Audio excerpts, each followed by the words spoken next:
welcome to the Free Fire Continental Series Asia Play-In pre-show. That's right, we're just going to be starting off with the pre-show for today. Yes, the main event hasn't happened yet, but if you are early to the stream, welcome.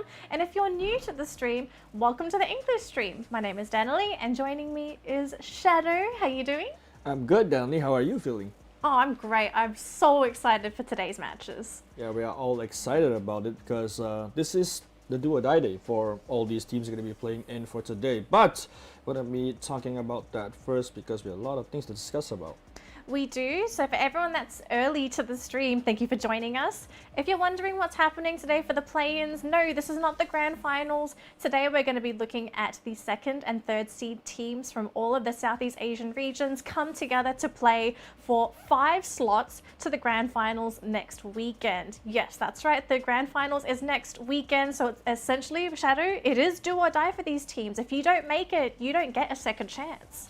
Yep, and so as well, a lot of these teams, they're going to be playing their last shot, as you said, because this is a do or die day. They don't want to do any more mishaps, no mistakes going to be happening, and all these teams are coming from different regions, so different play styles are coming into play. So, I mean, these teams haven't played each other yet for quite some time because there's no global series happening yet, but we're excited to see what's about to come down, especially there's a new region that's coming in, which is the Pakistan region. We haven't seen them play that much. They're fairly new in the scene, but we'll have to see how they play it out. Generally, what do you think?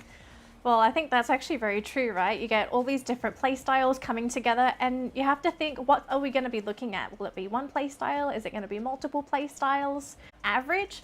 And the difference, I guess, between Malaysia and Indonesia so far is that we're also looking at different play styles, right? So RRQ Hades, a lot of their success has been playing from a much slower early game. They focus on their looting and making sure that they're coming into this late game with 4 members because they're so strong when they have the numbers advantage. We've seen a couple of opportunities where they get picked off early and then they're crippled for that late game, but we'll see if this slower play style from RRQ Hades could actually help them out in this match, because of course it's not just going to be RRQ Hades that plays slow. I'm very sure there's some other teams that are going to follow that play style. Yeah, and so as well, like you can't count out auto knockout as well because this specific team, the Malaysian representative, they have a certain play style called it's a clutch or kick situation, because most of the time, even though they're down in numbers, they're 1 man down or even 2 bodies down, still they try to clutch it out because there's multiple times that auto knockout actually clutched out a win for themselves in Tri-Nation Cup, which we see multiple times, including this small little clip right here. So yeah, I think auto knockout definitely has the potential to compete with all these other teams that's coming in, especially RRQ Hades as well. As you said, like they're a loot heavy team, they focus more on the early game, the body count advantage, but it will eventually work their way out in the later stage of the game, because the more later stage of the game, if you have more bodies up, that means you have a more higher chance of winning. Absolutely. And let's not forget as well, these guys coming from Indonesia, they're going to have so many fans watching. There's going to be so many people cheering for them. So, of course, the fan energy is going to come through. And we'll have to see if RRQ Hades is able to make it on through to the grand finals. Now, let's take a look at King of Gamers Club up against V Gaming.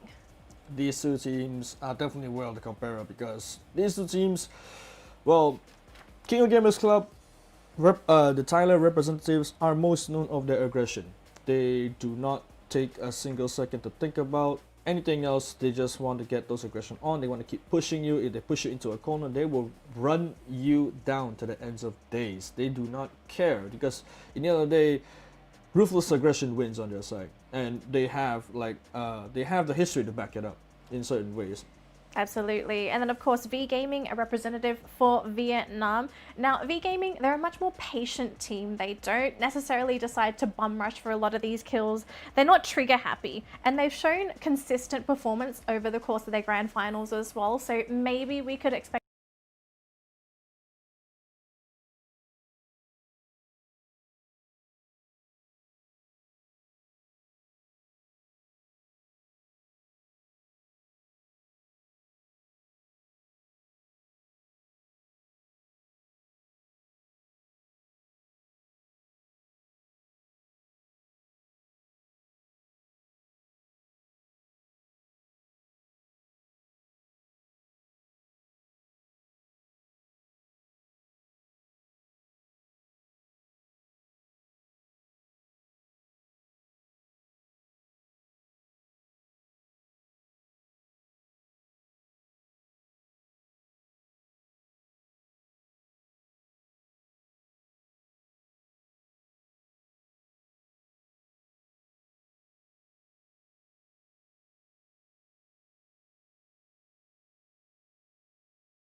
loot and camp a lot, but sometimes they go on to those early aggressive rotations. But sometimes they do like lay back and slow it down, if they don't have a good game. But Team TG side, they're more of a dynamic team, because sometimes I see them play those kind of split up pushes, like 2-2 split ups. But so as far can't really say bad about them, because they really have consistent performance, but sometimes they're inconsistent as well, because they're sometimes too passive.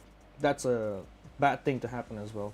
Yeah, I'm actually really looking forward to how Team TG is going to be playing this as well, because Pakistan, the region, is actually very new to esports. They just recently got a server, so for them to so quickly enter into the esports scene. Oh no, they are the newer regions that's going to be coming out, and I have to say, we can't count Pakistan out yet, because yes, we all hear like, oh, there's a new regions coming in, they're not gonna go far, but we don't count it out because they got themselves into the play-ins for today. So definitely need to give them a chance to see how they prove themselves out. Might not, they might even qualify for the grand finals. That could be true. Now, of course, we do have some fantastic news for our viewers at home. Of course, there was a Games Award that actually happened just recently. And Shadow, I know you've been gloating about this. What Yep. happened? Well, first of all, I thought this was gonna be some other game, but as all fans know it, Free Fire has just won Esports Mobile Game of the Year. And because of that, thanks to all of your people that are watching right now, because you'll be playing, you'll be supporting the game. I know you've been voting it out there as well onto the Esports Awards website, and so as well, you guys made it come true, and here we are. Free Fire has just won the Esports Mobile Game of the Year, baby. I think if anything, we have to give everyone a round of applause and also a big thank you as well for getting those votes in, because I think a lot of people that I knew as well, they didn't think Free Fire were going to make it. They just thought, oh yeah, there's so many other games out there that are bigger. But look where we are. Free Fire ends up being the game of the year. It's fantastic. It's kind of a hard thing to like imagine about, because Free Fire, normally people don't even look at Free Fire. As you said before, nobody even looks at Free Fire. But in 2020, surprisingly, the player base has grown up. The community has grown up. Everything is expanded. We have a new region. We have all these other new teams. We have new contenders coming in, and so as well, we have just won it. And it's all thanks to you, the community, and the players out there that has been supporting the game for so long. And the game couldn't won the award without you guys. Now, of course, we do need to go to a quick break in just a moment, but before then, I kind of want to talk to you about any predictions. Like, are there any teams that you're really looking forward to in today's matches? I kind of want to see how King of Gamers Club play, to be honest, and so as well as EXP Esports, because Thailand teams are sort of my favorite. Not to say my favorite teams, but the playstyle that's coming out from the Thailand teams is very impressive, very aggressive, very active on the rotations, and so as well on the pushes. But yeah, definitely see how the Thailand teams play. My predictions is both Thailand teams are going to qualify. All right, interesting prediction. I think mine's going to be a little bit more out there. As some of you may know, we do tend to follow the Malaysian and Filipino scene, but I did do some research, and I have to say Burst the Sky is a really interesting team. Very inconsistent, unfortunately.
3 new Continental Champions. Booyah!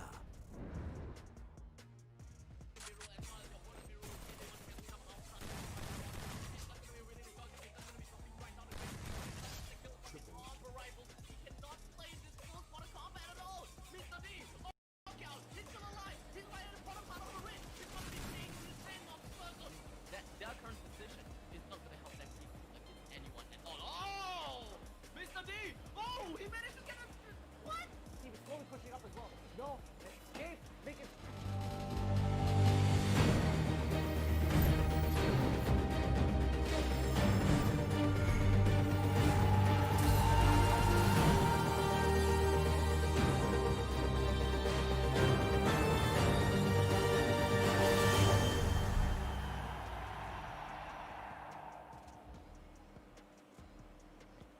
Hello survivors and welcome to the Free Fire Continental Series Asia play-in. Welcome to the English stream. My name is Dan Lee. I'm going to be your host slash caster, and of course joining me I have Shadow, who will be caster slash analysis slash big brain for the stream. Yep, not that big of a brain today because it has been a fairly tough day, gotta say. But so as well, we're gonna be jumping into our match in just a bit. The moment you'll be waiting for. But of course, Danley, we're gonna be introducing our teams. They're gonna be playing in the play-in stages for today. Nonetheless, let's get right to it. All right, so let's meet our 10 teams playing today. We're going to be starting off with King of Gamers. That's right, this is a team that you should be keeping an eye on. I know Shadow has been cheering for these guys. Fantastic team. And then of course we have EXP Esports, also another very strong contender. And I think some of you might be thinking, Hoongod, who is this guy? We'll talk about him a little bit later. Next we have Burst the Sky, a team you should be keeping your eye on. They may be a very unpredictable force. Next up we have V Gaming, a very patient team coming into the tournament. They could be a pretty hot underdog coming in. Next up we have RRQ Hades, one of the Indonesian participants coming in today. And of course, we know Indonesia, they love their Free Fire. We're expecting a lot of them in our stream for today. Of course, we have Onyx Olympus as well, another Indonesian team coming in.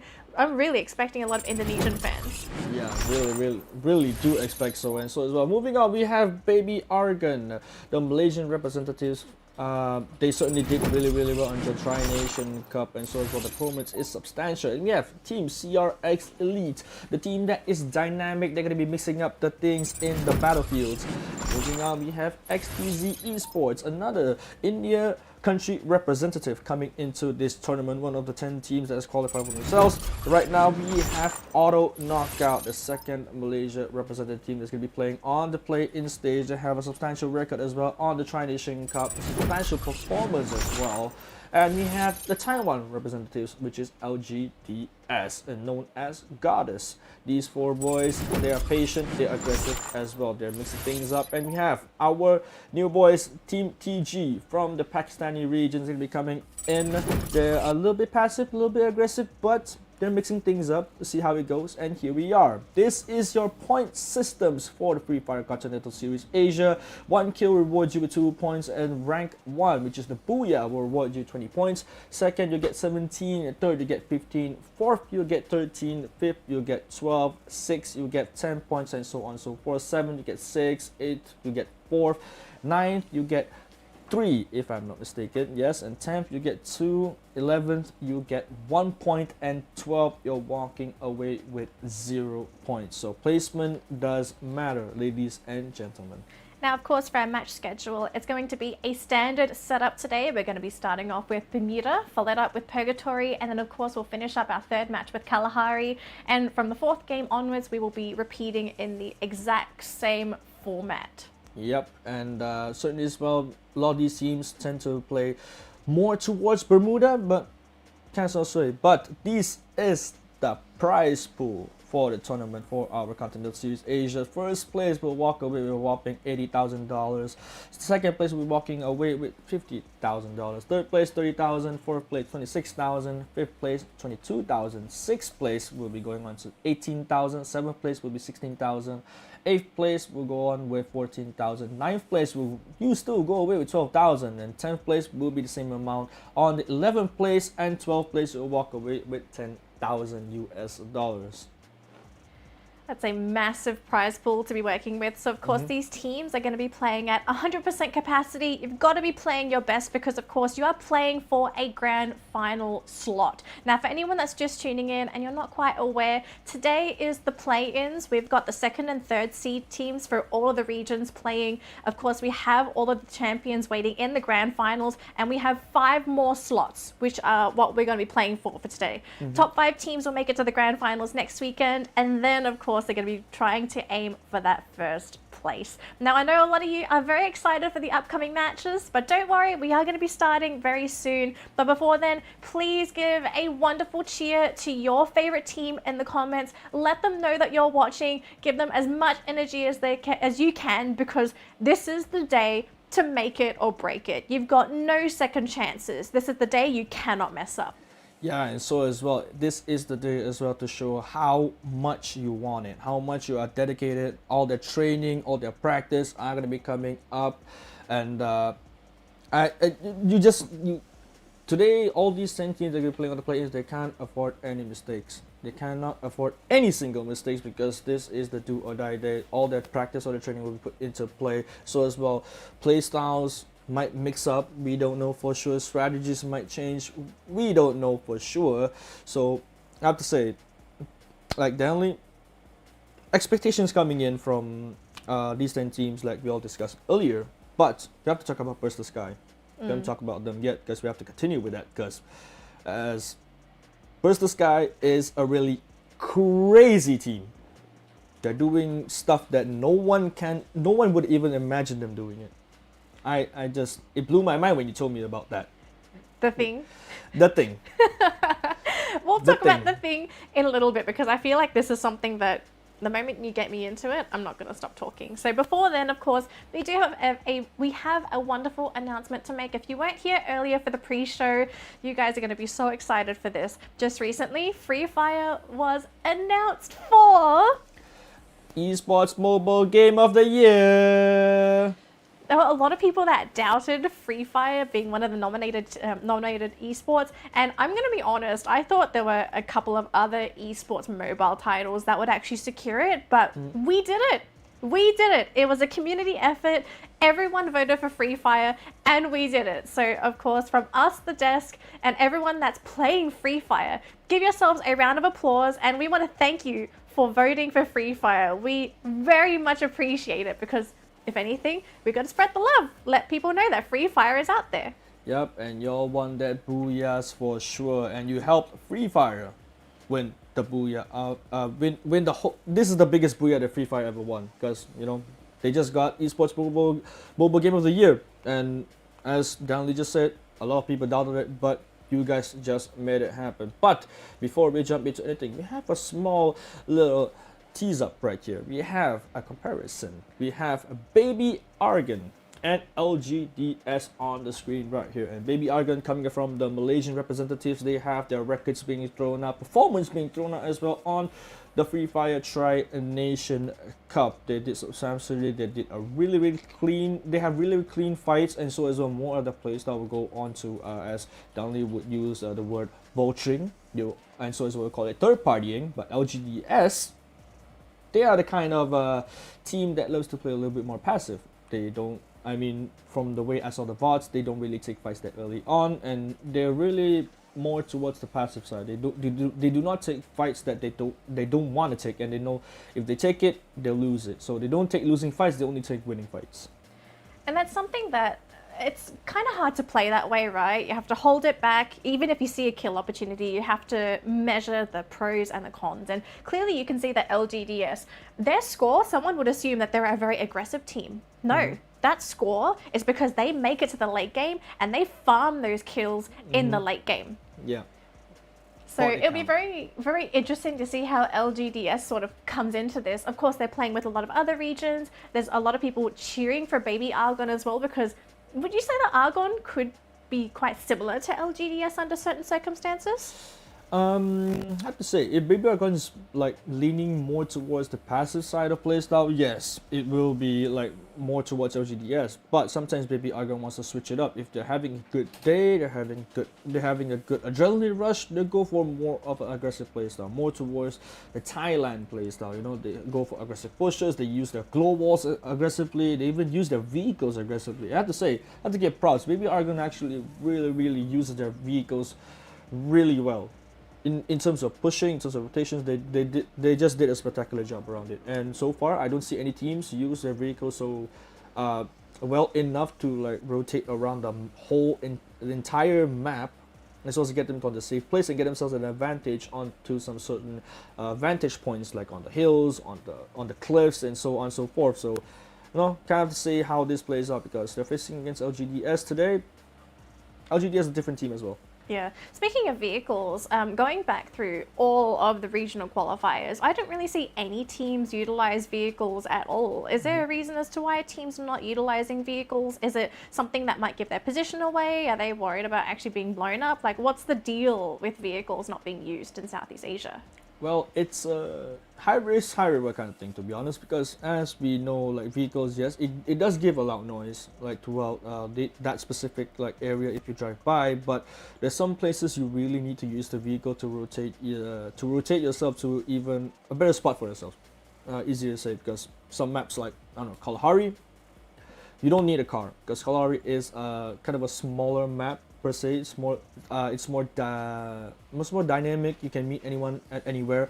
But as for a map like Bermuda, there's a lot of cliffs, a lot of mountains. So definitely people will prefer using the vehicles. I think I have to recap onto Free Fire Tri Nation. We saw some Philippine teams, which is hard to get. They use their vehicles really well to rotate themselves a bit more aggressively, and sometimes rotate themselves to safety. Because of the vehicles, you can move very well aware, you can move away very fast, and you can push your enemies really fast as well. But yes, the risk of being blown up, as I've seen it before, because you might not know there's a random player carrying a machine gun, which has 60 ammo, 100 ammo, can blow you up in an instant. But some players would really prefer having a vehicle, at least one by the side, to actually make rotations instead of making aggressive pushes throughout the game. So, you know, can't say for yet, because I don't see any like Taiwan teams or Thailand teams or maybe even Pakistan teams use vehicles just yet, but we have to see in just a bit. Exactly. Now, of course, we are going to be jumping into the match in just a moment. The teams are jumping into the lobby right now, and we should be starting soon. So if anything, now's the time to cheer for your team. Let them know that you're cheering for them, because of course, their managers, they're all reading the chat. So let them know, and that they can pass your energy onto your favorite teams, your favorite Here, where me and Danley are going to be bringing you some fine Danley action. So we're going to be jumping into game real shortly. So Danley, game number 1, predictions. Who's going to get the first booyah of the day? Of course, you give me the really tough question Yep. first. First game. This is tough because I kind of want to see how the teams play when they come in for the first parachute, but I'm just going to go straight for it. I'm going to say, burst the sky. Fair enough. You have it, folks. Burst the sky, first game booyah predicted by Danley, and I am going to predict on Baby Argon. Oh, you think it's going to be Baby Argon? Yep, they look ready. I feel like they're ready to like get the first blood and, you know, draw some first blood onto the battlefield. So might never know yet. So game number 1 is gonna be starting. Oh, it's gonna be starting in a bit. It's not gonna be starting now. So we have to hold you on right there. So yeah, I mean, Danley, burst the sky. We have time to talk about them. The story. Oh, the story. Okay, so if anyone's wondering why I keep harping on Burst the Sky, if you didn't manage to catch the matches, I do believe the match is starting. So let's jump into the parachute first, and we'll continue the story after that.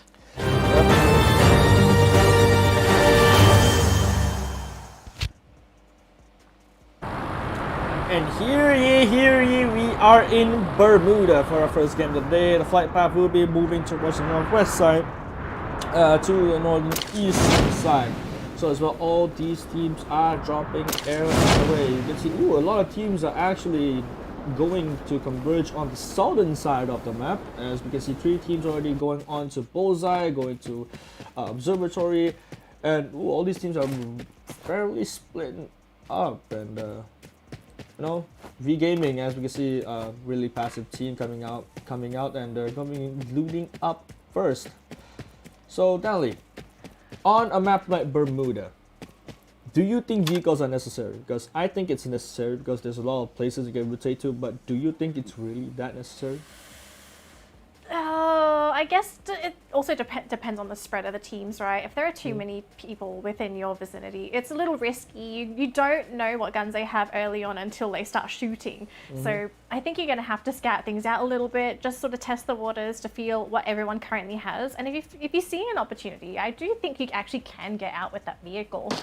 But of course, we're going to start off with some action, and it's going to be with LGDS versus B Gaming. Now, we have spoken about these two teams before. Oh, they've lost crazy!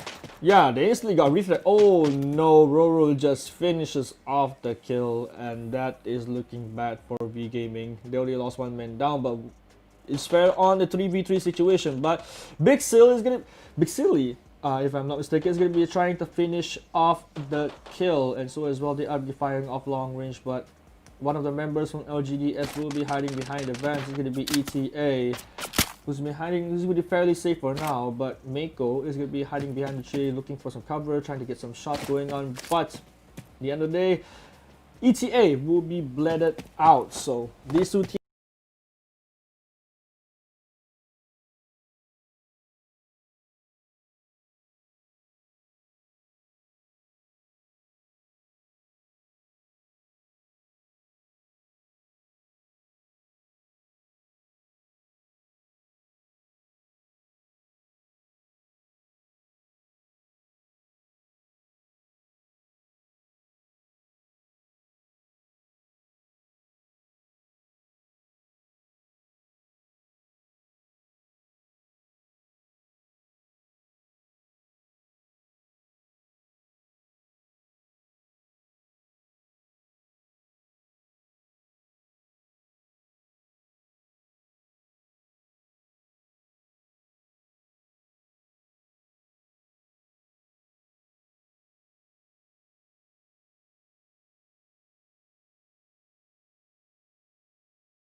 but here we are. We're looking at Burst the Sky has gotten themselves the high ground and into the zone as well. They're looking really good, really confident, having the high ground position, scouting out enemies. So if they see, they might get a pick or two. Yeah, unfortunately, they're not quite finding anyone, so it seems like Burst the Sky, they're not going to be having any early game action as of yet, as Burst the Sky, very well known for hunting for players. They love to go for those early game kills. They don't really focus on getting 4 men to that late game. It's just kill, kill, kill. And I'm not sure if it's a case of them not believing that they can make it to the end game with 4 members, or if it's just maybe they like killing people. It all comes down to preference. Yep. Ooh, there we go. We're going to be having our first serve ball. It's going to be jumping away, but RRQ is on the move. They'll be moving on to Shipyard, and eventually they will be watching and they'll be facing LGDS. But look at this. We have Auto Knockout, Baby Argon, and Burst the Sky in this specific area. And we have 4U. And ladies and gentlemen, 4U is actually T. Ooh, O'Connor! Dropping really low, but he gets the heal back up and pops the glow wall immediately to get himself to safety. But ooh, he has the backstab coming in, but they don't know where is it coming from. They do not want to take this fight with RRQ. The RRQ has all the angles covered. They do not want this to happen. Glow wall being popped out against him. Potentially spray down the glow wall. And oh, as we mentioned, vehicles, RRQ. Legalov actually using one of the vehicles and rotate themselves back into the zone and actually making a 2-2 split push. So nobody is that. So like if 2 members get picked up, there's still 2 remaining left alive, and they're gonna be pushing onto Bismasti strip. Will be moving on to the circle, securing that area for themselves. But EXP Esports is right in front of them. We'll see if they can catch wind of EXP though, because of course they don't have this information. We can see where everyone is in terms of their position, but so far it's very quiet after that early game engagement coming in from RRQ. So we might be looking at a little bit of a slower paced game now, since a lot of other teams, they're remaining hidden, they're not exposing themselves, there's no gunshots anywhere else on the map so far. It's just been RRQ to really go for these kills. As we can see, the other Indonesian team of the tournament, we have Onyx Olympus. Looks like they're going to be focusing on looting this round, and of course they're basically just setting themselves up for the late game. This just seems to be the objective for this match. Everyone is looting, getting ready for those last couple circles, and look how healthy a lot of these squads are. 4 members, and I think the lowest is 2 members for V Gaming. So this is going to be an incredible late game on Bermuda, because we're so used to seeing a lot of early game aggression on Bermuda as a map, but this is probably going to be the craziest late game we're going to be seeing. Yep, this is going to be going crazy indeed, as RRQ is having a standoff against EXP Esports right this way. Hillsong has dropped down really low, but Caramel, look at Caramel, the instant push and aggression coming out from the Thailand squad is going to be moving directly in front of RRQ. O'Connor and going on to Chazu as well, but O'Connor taking a lot of damage. Caramel popping the global save himself, but O'Connor gets dropped down instantly, and another great oh, Chanzu with a nice Kobe, and Pac-Man is going to get terrified on the other side. Poop God, the man, the myth, the legend, holds down the great launcher and gets a kill for himself. Osaka will get the knock onto Pac-Man, but will not be able to finish the kill. But right now, the squad is moving in. Hyosang is there to save his life, and Osaka will get the kill onto Pac-Man. And EXP has 1 kill stolen away, as King of Gamers, one of the members, stole a kill away from them. And there you go, RRQ is eliminated out from the match on 10th place, and they did not expect that kind of aggression coming out from the side of EXP Esports. Oh no, that was painfully accurate with the grenades as well. Oh my goodness, 2 instant knockdowns, crippling RRQ, and they were in such an aggressive position that there was no way that they could have retreated. That was basically a all-in attack, but now it looks like the Pakistani group, they're under siege, and oh my god, we've seen what EXP can pull off, but we'll see if the Pakistanis are able to push back. Yep, they're getting pinned down by 2 squads actually. EXP and so as well from King of Gamers, Osaka 77. He's gonna be shooting onto the members of Team PG as well. But Poop God popping up the glow wall. Hyosang pushing in aggressively with the MP5. But Poop God still going in front. He doesn't give a single damn. He's gonna be going in for the kill. He's gonna be shooting down all to the glow walls, but hitting up Poop God at the same time.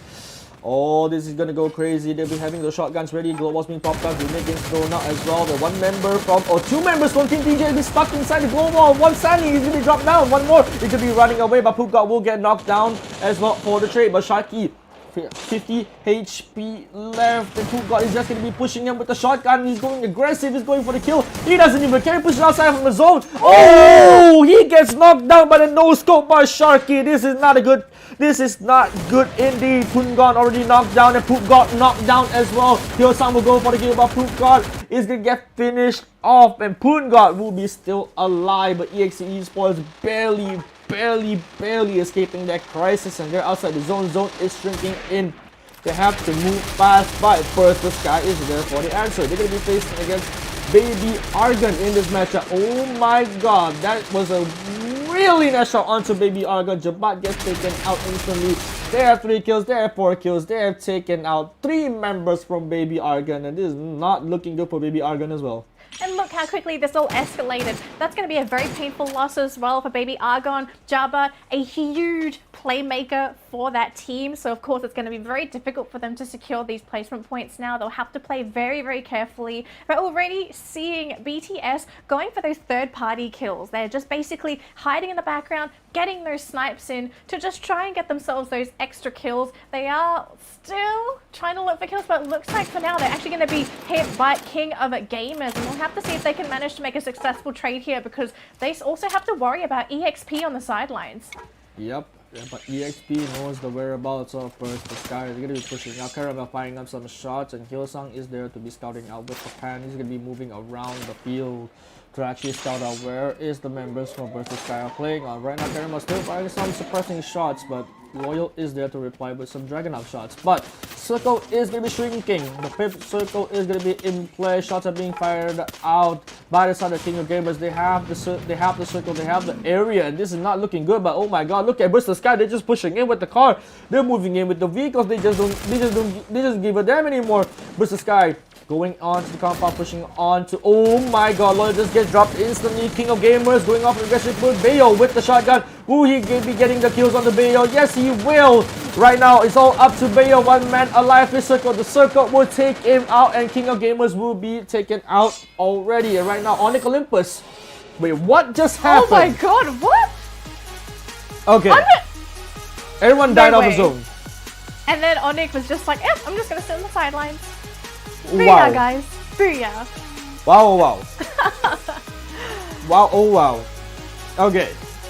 There we And then, if I'm guessing there's going to be someone out there saying, look, Onyx is still alive, but we didn't even notice. Yeah. We're all focused on this action, and Onyx playing the slow game, not exposing themselves, not putting any shots in, saying, we're going to hide, we're going to wait to the late game, we're going to wait until they're softened. And they got the booyah for the first round. Yep, and securing themselves with 20 points, and so as well, I'm not sure how many kill points they have. I think for a glimpse of my eye, I saw a 5 kill on the scoreboards. But is there going to be a 30 point, or is it going to be more? We don't know, because that was, as I said earlier, a lot of chaos is happening between King of Gamers Club, Burst the Sky, EXP Esports, and out of nowhere, Onyx just got the booyah, which I'm confused. I'm just confused. I'm confused right now. I don't know what's happening. It's only round 1. It's round 1, and on all the maps that it could have been played on, this was Bermuda, which is in most cases arguably the most active, the most aggressive map that a lot of teams play on. But this didn't feel like a standard Bermuda game. It was very quiet, it was very slow. Everyone was biding their time for that late game, focusing more on looting, trying to make sure that they can make it to the late game with 4 members. And to be fair, we did see a lot of teams make it up into those final couple of circles with 4 members, but of course, hell broke loose, and sometimes maybe having 1 member hiding is going to be better than 4 members shooting. Yes, certainly indeed. As you can see, Onyx, like you said, they didn't even shoot a single bullet. No. They didn't even shoot a single bullet. They just stood behind King of Gamers Club. I just saw a glimpse, I still remember, from a photographic memory of mine. I saw one of the members, I saw one of the Onyx members stand just right outside the compound and just waited, which it is a good strategy, but that was some 200 IQ gameplay. 200 IQ patience. That was some 200 IQ patience. I have to give them that.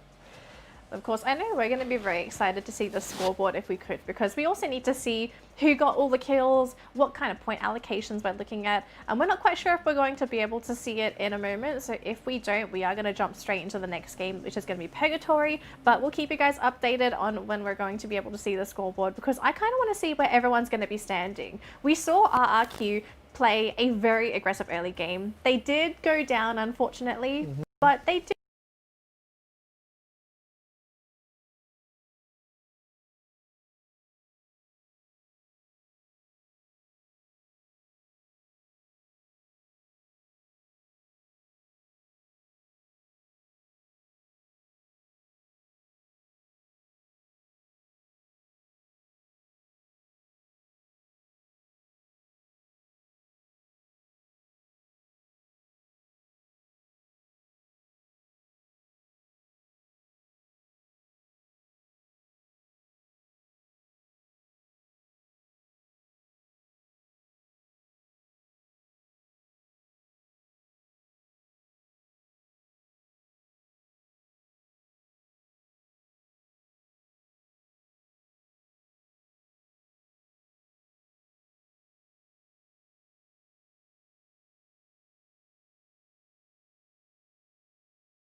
We're going to see that playstyle. I don't want to call it signature because I don't think that's going to be a very common occurrence, but you could see in that moment, in that last match, we saw Burst the Sky, they were looking at that danger zone. They were thinking, okay, is there anyone there? Should we make the movement?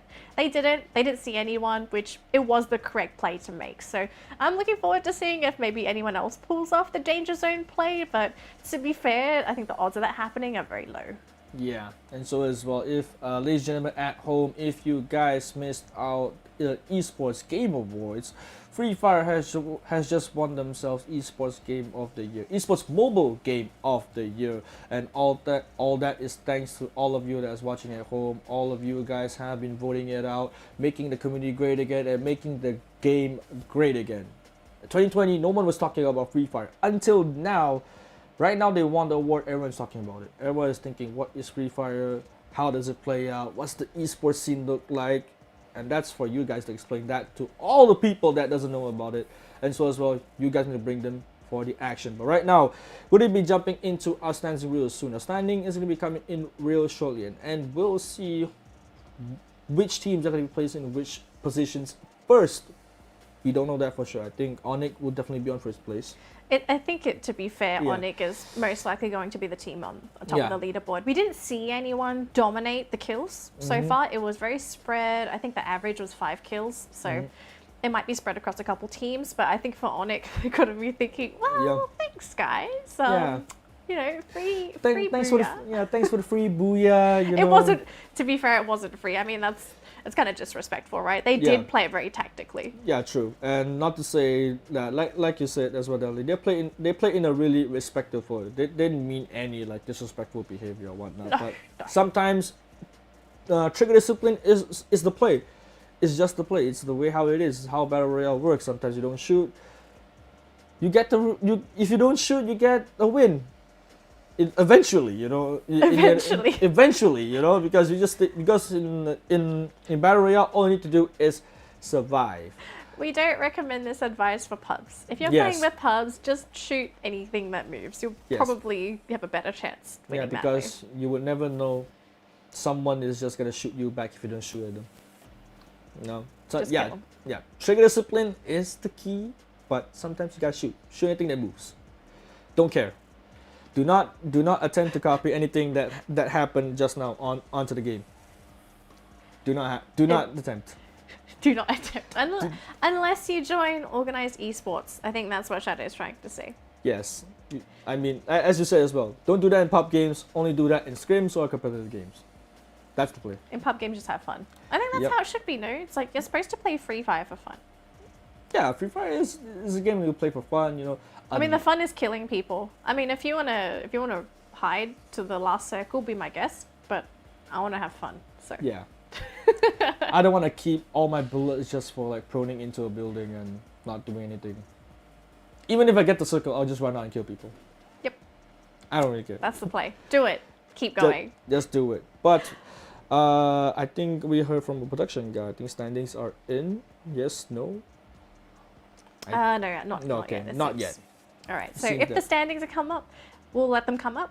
But until then, we are going to have to wait until the next matchup. For anyone that's just joining into the stream, welcome to the English stream. My name is Danielle, and of course on my left, on your right, it is Shadow. We are going to be your English casters. Our next map is going to be Purgatory. Now, after seeing how the teams play very slowly, very passively on Bermuda, do you think we're going to be expecting that same style on Purgatory, or is there going to be some kind of correction?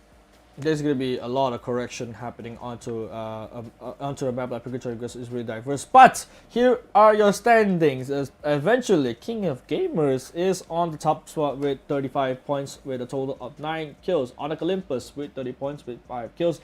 EXP Esports will be on third placing for now with 27 kills with 27 points with 7 kills. Burst the Sky will be on the fourth place with 25 points with 5 kills. Baby Argon 18 points 3 kills. RRQ Hades, even though dropped out in the very early stage of the game, they still got themselves 10 points with 4 kills. V Gaming on 7 with 10 kills, 10 points with 0 kills.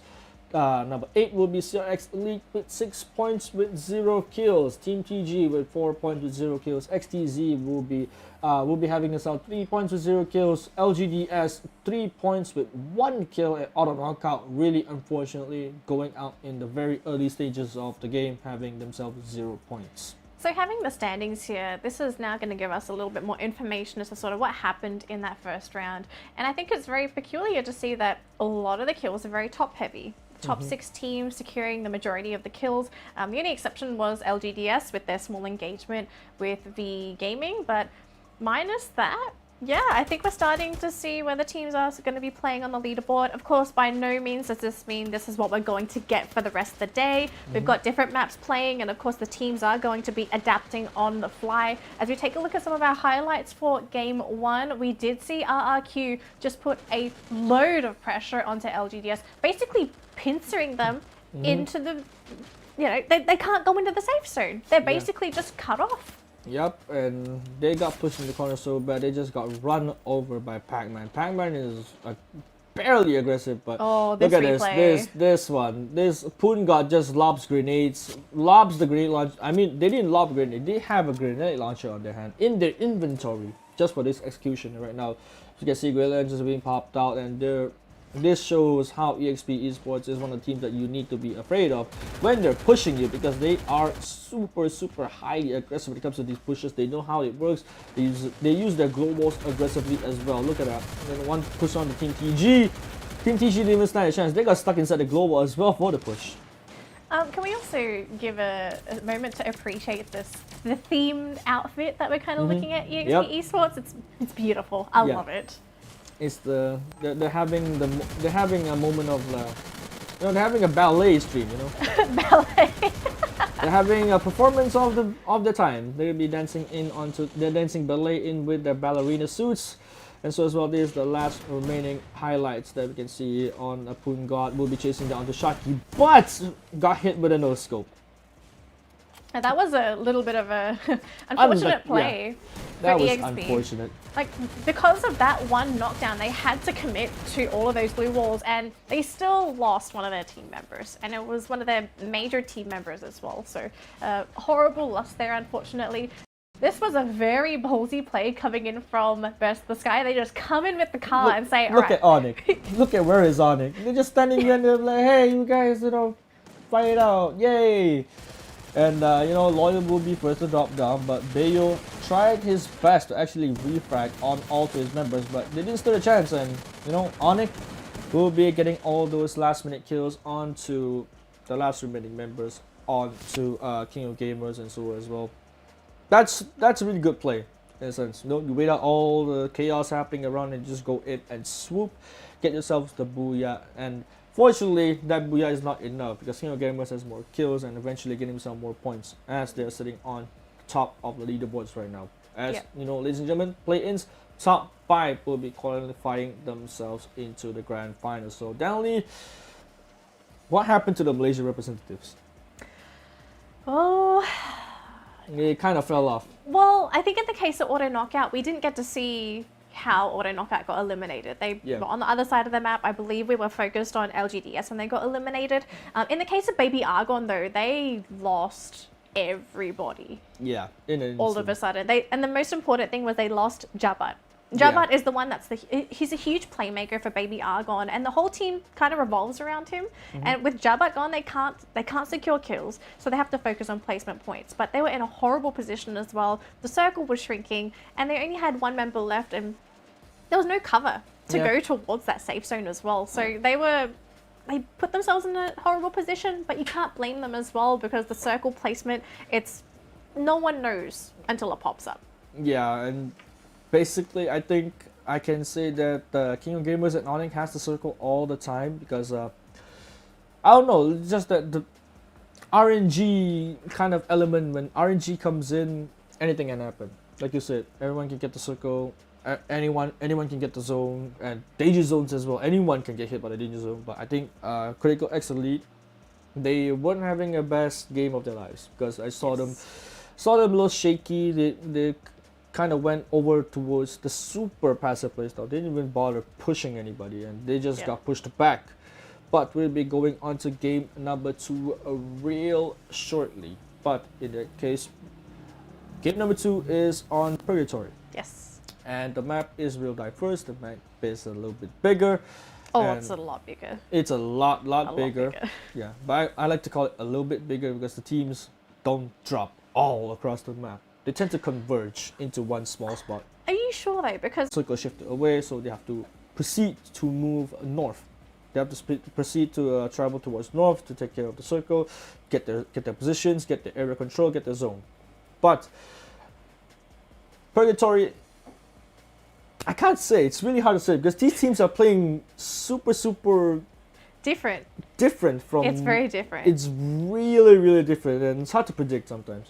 I mean, this is what happens when you have a mishmash of different regions, right? If you're playing in a particular region, there's a style that everyone plays, and you understand that style, so you adapt to the style or you follow that style. But now that we're seeing a lot of regions coming together, no one understands what the meta is. So essentially what we're looking today is the teams developing a style. So I want to see at the end of the day, what are we kind of looking at? Are we going to be looking at very hyper aggressive for game 5, game 6? Or is it just going to continue to be this very passive, slow, late game oriented play that we're kind of seeing right now in Bermuda?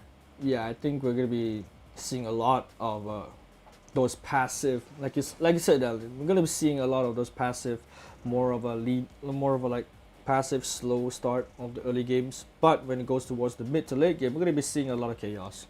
Chaos is gonna be happening. Gunshots are gonna be firing all around the area, and you do not want to know what's gonna be in store for you guys, especially when I think I once saw 6 teams in one small circle. You want to see everyone in a small circle. Yeah, I want to see that happen again. That happened in Tri-Nation Cup, but we're gonna be waiting for that to happen. We're gonna be jumping onto game number 2, which is gonna be on Purgatory, and these teams are ready. All teams are out of their parachutes. They're gonna be flying onto their respective places. As you can see, all these teams are gonna be converging onto the middle side of the central side of the map. As we can see, Interesting. 4 teams, but EXP Esports, they're split up. They're really split up.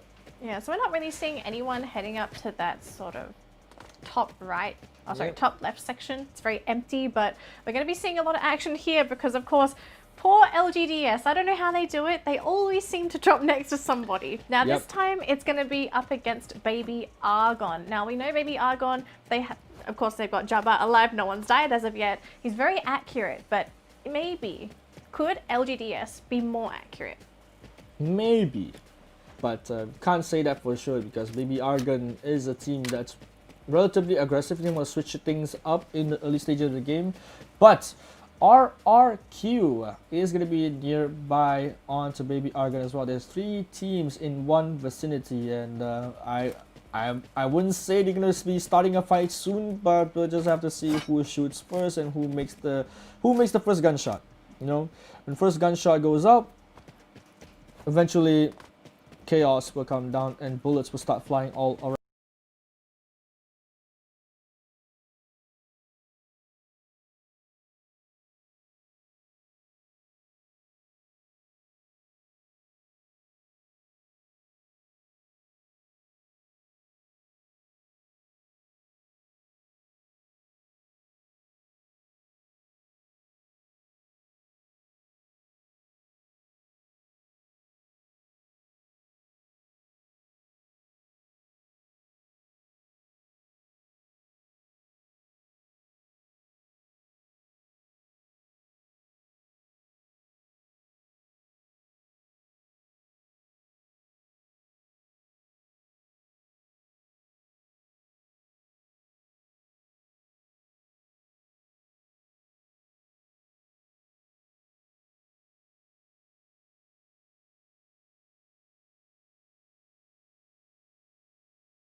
Right now, Jababu gets shot from the other side of the map, and he goes down, and Jababu gets taken out alive.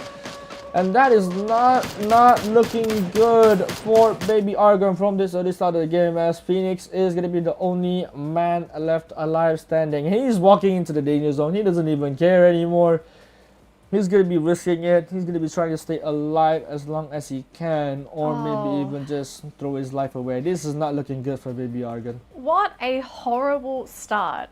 And they're so unlucky as well because, again, it's RRQ. We've seen what RRQ do. The moment they hear gunfire, they go in, they engage. And the fact that they scouted out with the vehicle as well was beautiful because they knew roughly where all the Baby Argon members were. And then they just started, let's bum rush. They've got fantastic weapons to fight close quarters as well. And what could Baby Argon really do? Their positioning, unfortunately, for close combat is horrible. They're too far away to get the reses off, but they don't have weapons that are strong enough to actually just one-shot these RRQ members.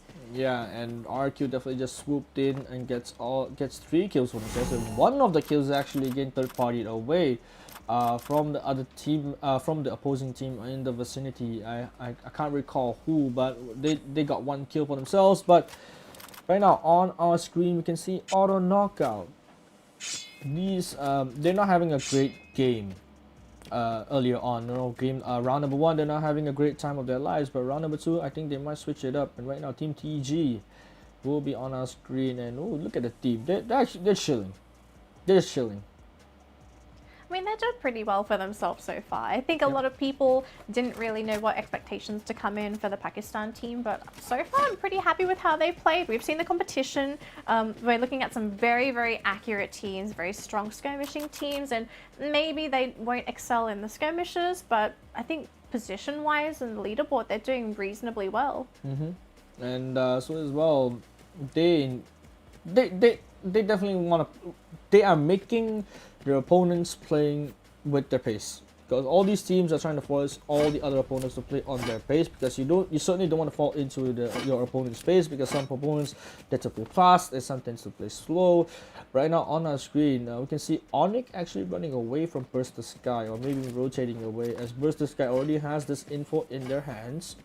They're not making any sudden movement just yet, but Onyx will be holding on to the compound for themselves. But RRQ looking pretty good and solid so far. We get on to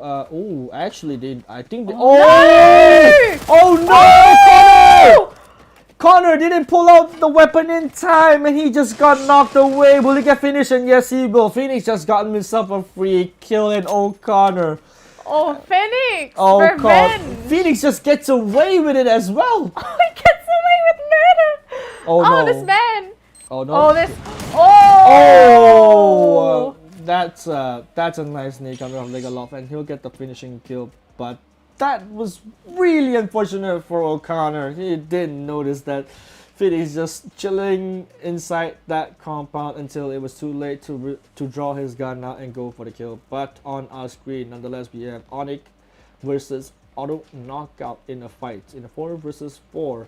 Nobody has been dropped down so far yet, but Tayo will be on the front line, scouting out most of the players that's gonna be pushing in, but they'll be making moves. Actually, Onyx is starting to push. You think they're pushing into auto knockout?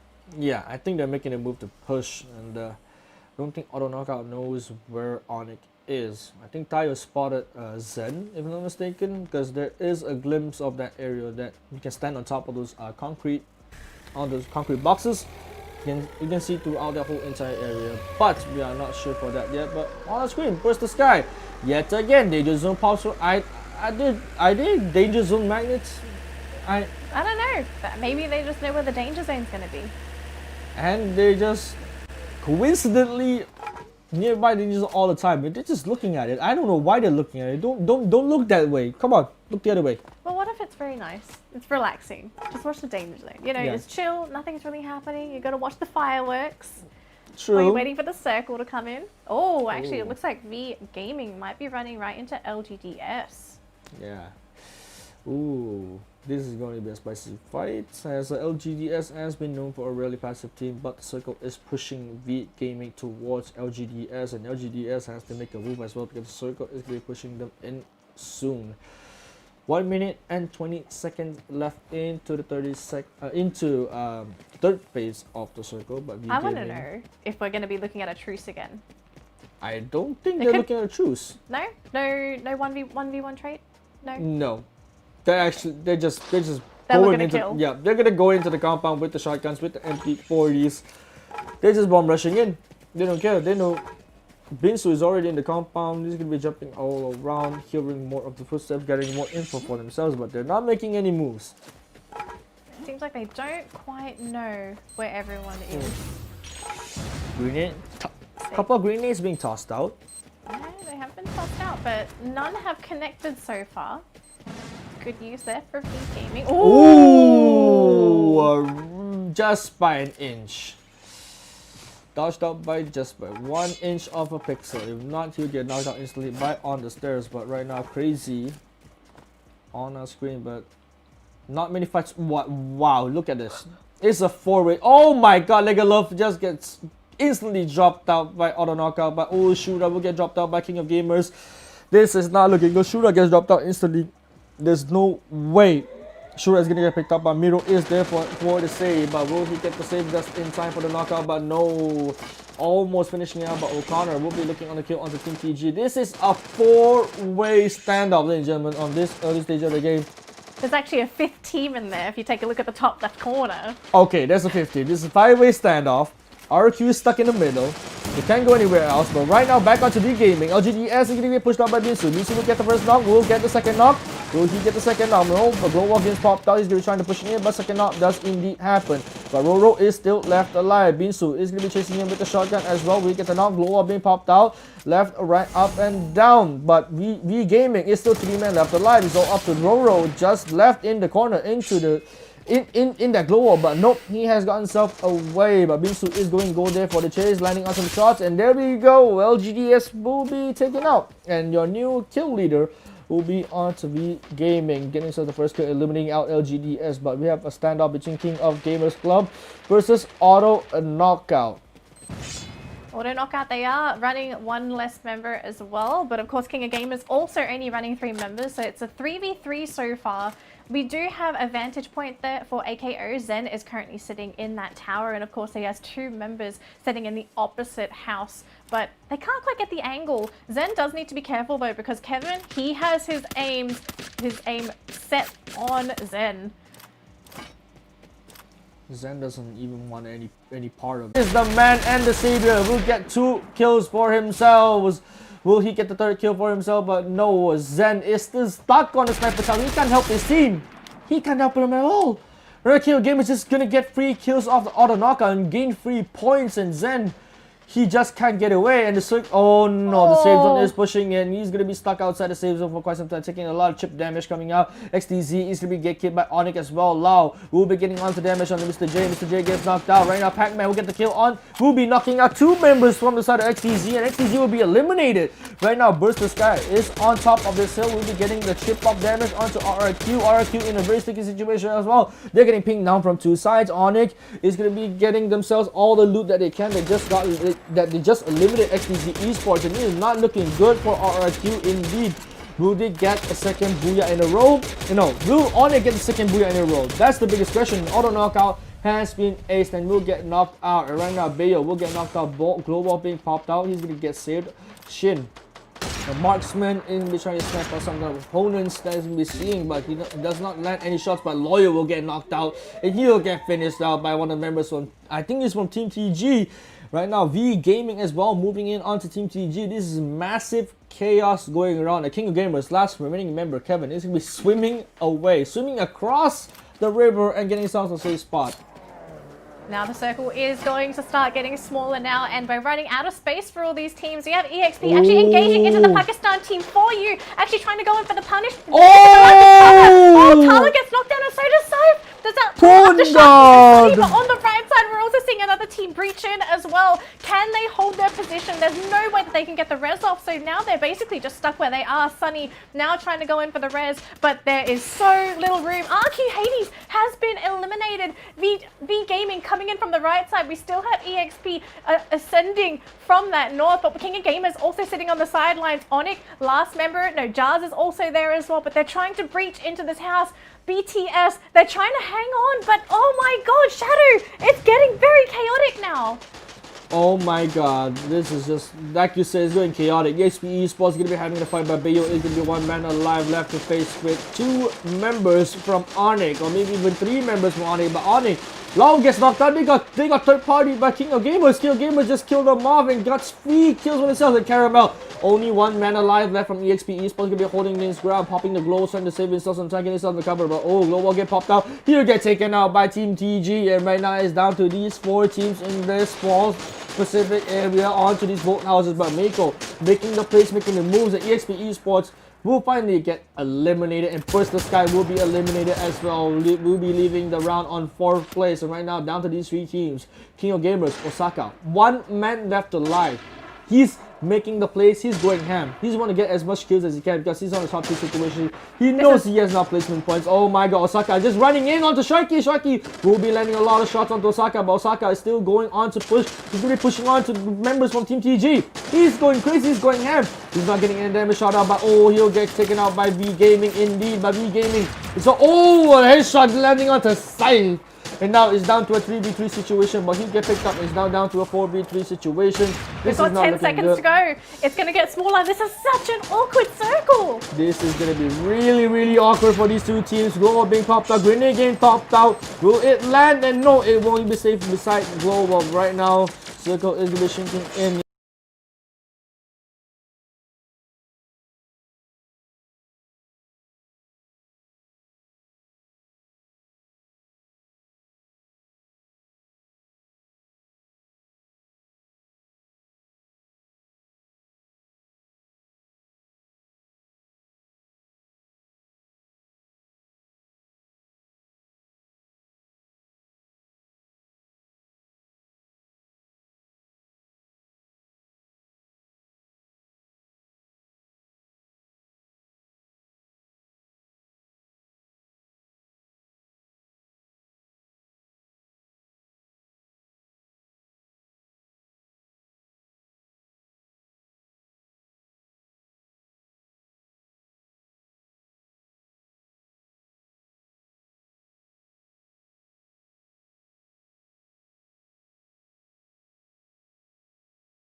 You are, even though like if you get into a top 5 situation and get those a decent amount like 10 kills per se, 10 kills would be enough for you to stay in the top 5. And to be honest, play-ins, you don't really have to aim for the first spot. You just need to aim at least on the 5th spot, land yourself safely, and you know, for sure 4 games left to be played, definitely you'll be safe. This is going to be a tough round for LGDS Yeah. because I know there's going to be some people out there cheering for LGDS.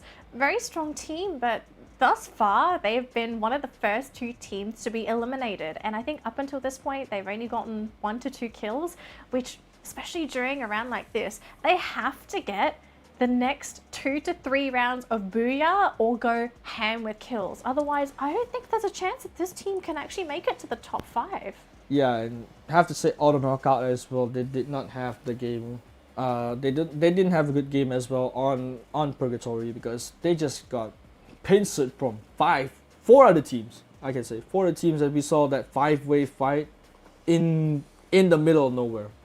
There's 5 teams. RQ came in, Onyx came in. I think it was King of Gamers came in, and so as well. Eventually, I think V Gaming came in as well, and things got out of hand. And Auto Knockout didn't have the spot, and they were stuck in an awkward spot as well. Especially Zen. Zen was separate from his team. He Yeah. wasn't able to get any reses off, and I think even from where he was at, his angle wasn't really that great to get any shots in either. So his Yeah. contribution, you can't really blame him for his position. Like, the concept was there to try and stay away from your team and try and divert attention away from the rest of your squad, but Yep. there's also a disadvantage to playing like that. Now, let's take a look at Game 2's standings. And of course, as you can see on the top, V Gaming, not only are they going to get 44 points, they got 12 kills. So on top of getting that booyah, they got 12 points. Yep. And Was that 24 points? 24 points. 24 points. Maths. And I can't math. It's not I can't math as well, Downey, but eventually the inner Asian pops out, and eventually we get to count it as well. But yeah, I think my Asian genes didn't kick in. So. yeah, mine kicking just in the nick of time. But nonetheless, King of Gamers Club still on to the 2nd place, even though they were the first. Sometimes you just get ambushed. You can't do anything about that. Yeah, and sometimes, you know, the bit of unfortunate circumstances that, you know, LGDS had already occurred for the past 2 rounds. But here are the highlights for Game 2. We can see RRQ going on that for very, very aggressive push at the start of the round. They gotten themselves 3 kills onto Baby Argon, and look at that. Just Jabat will be taken out instantly. As you said, Jabat is the playmaker. You get taken out by V Gaming right here in this instant. They made the play. They made the push, and I'm surprised that they managed to get out alive in this sort of situation, because this glow wall's being popped out left and right. Binsu is trapped inside one of the glow walls, and eventually Crazy will get picked up. Mixed will get picked up as well, and so we're getting the 3rd kill, and so as well chasing down the last remaining member LGDS. But can't say LGDS is not having a great game on the last. This is the 2nd round No. already. Yeah, that's been pretty disappointing for LGDS. So considering that they have been playing on the edge of the map, I would like to see them maybe try and play more of the center of the map. But of course, it does come down to the team whether they want to make that play happen. Now, this was a very, very interesting move coming in, because this was King of Gamers versus, I believe, AKO. And Yeah. this was the situation where basically everyone from AKO except Zen just got sniped. They had to bum rush in. They had no choice. But without Zen there, they just didn't have the numbers advantage, and they got shut down. It basically came down to Miral, but sometimes you just have to make the plays happen, and it doesn't quite work. This was the very awkward last round. Yeah, this is super awkward, Emily, because Circle is converging in and up towards that small, tiny little bridge, and grenade getting thrown off. Crazy just barely dodges a grenade after this. And glow walls being popped out. There's no way for them to run, and some of the members even try to go for a swim. Yeah, I mean, what can you really do? Maybe they were hoping if they could hide under the dock, they couldn't be targeted. But if you take a look at the positioning on the side of V Gaming, they were ready to snipe anyone that jumped into the water. I mean, I believe it was Sharky that was the first one to take a dip, and he just got shut down the moment he hit that water. So And V Gaming, very, very smart team, very tactical. You can tell that with every move that they make, there's a lot of team coordination. Yep, and look at the stats. 4,437 total damage being dealt just by, just by that round. And so as well, total kills of 12 kills already. I mean, kill points, they're not really going for, they're not going too ham for kills. They're mostly playing for placement points right now because they secured themselves in the top 5. They just want to keep it that way. You don't want to make any more high risk moves, or maybe even high risk plays, but certainly don't want that to throw off your positions and your placements off to someone else that might eventually take your spot. Yep. Now, I think we're going to give the players a little bit of a break as we have just played 2 games back to back. And of course, you guys will get a break as well. So do go to the toilet, grab your snacks, and maybe call your friends to come over and watch some Free Fire with you. We'll be back after this break with some more Free Fire action.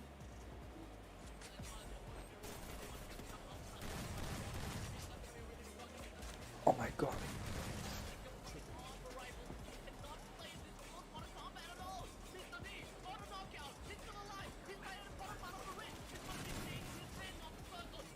That current position is not going to help them against anyone at all. Oh! Mr. D! Oh! He managed to get a... What? He was slowly pushing up as well. No, Gabe making sure they're living up to their namesake sooner than a lot of people, and then most people would imagine. Sooner than a lot of people, and then most people would imagine. Oh! What a... Oh! The quick draw sniper rifle is definitely going to make it work. If anyone can do the quick draw, that is just...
It's not really a map like Bermuda or Purgatory. It's more not diverse as those 2 maps, but Kalahari is a straightforward map, and I think the players won't be playing too much of a passive playstyle by then, because you can't hide forever in Kalahari, I can say, because the map is just too small. Do you think cover is a little bit too sparse in Yes. Kalahari?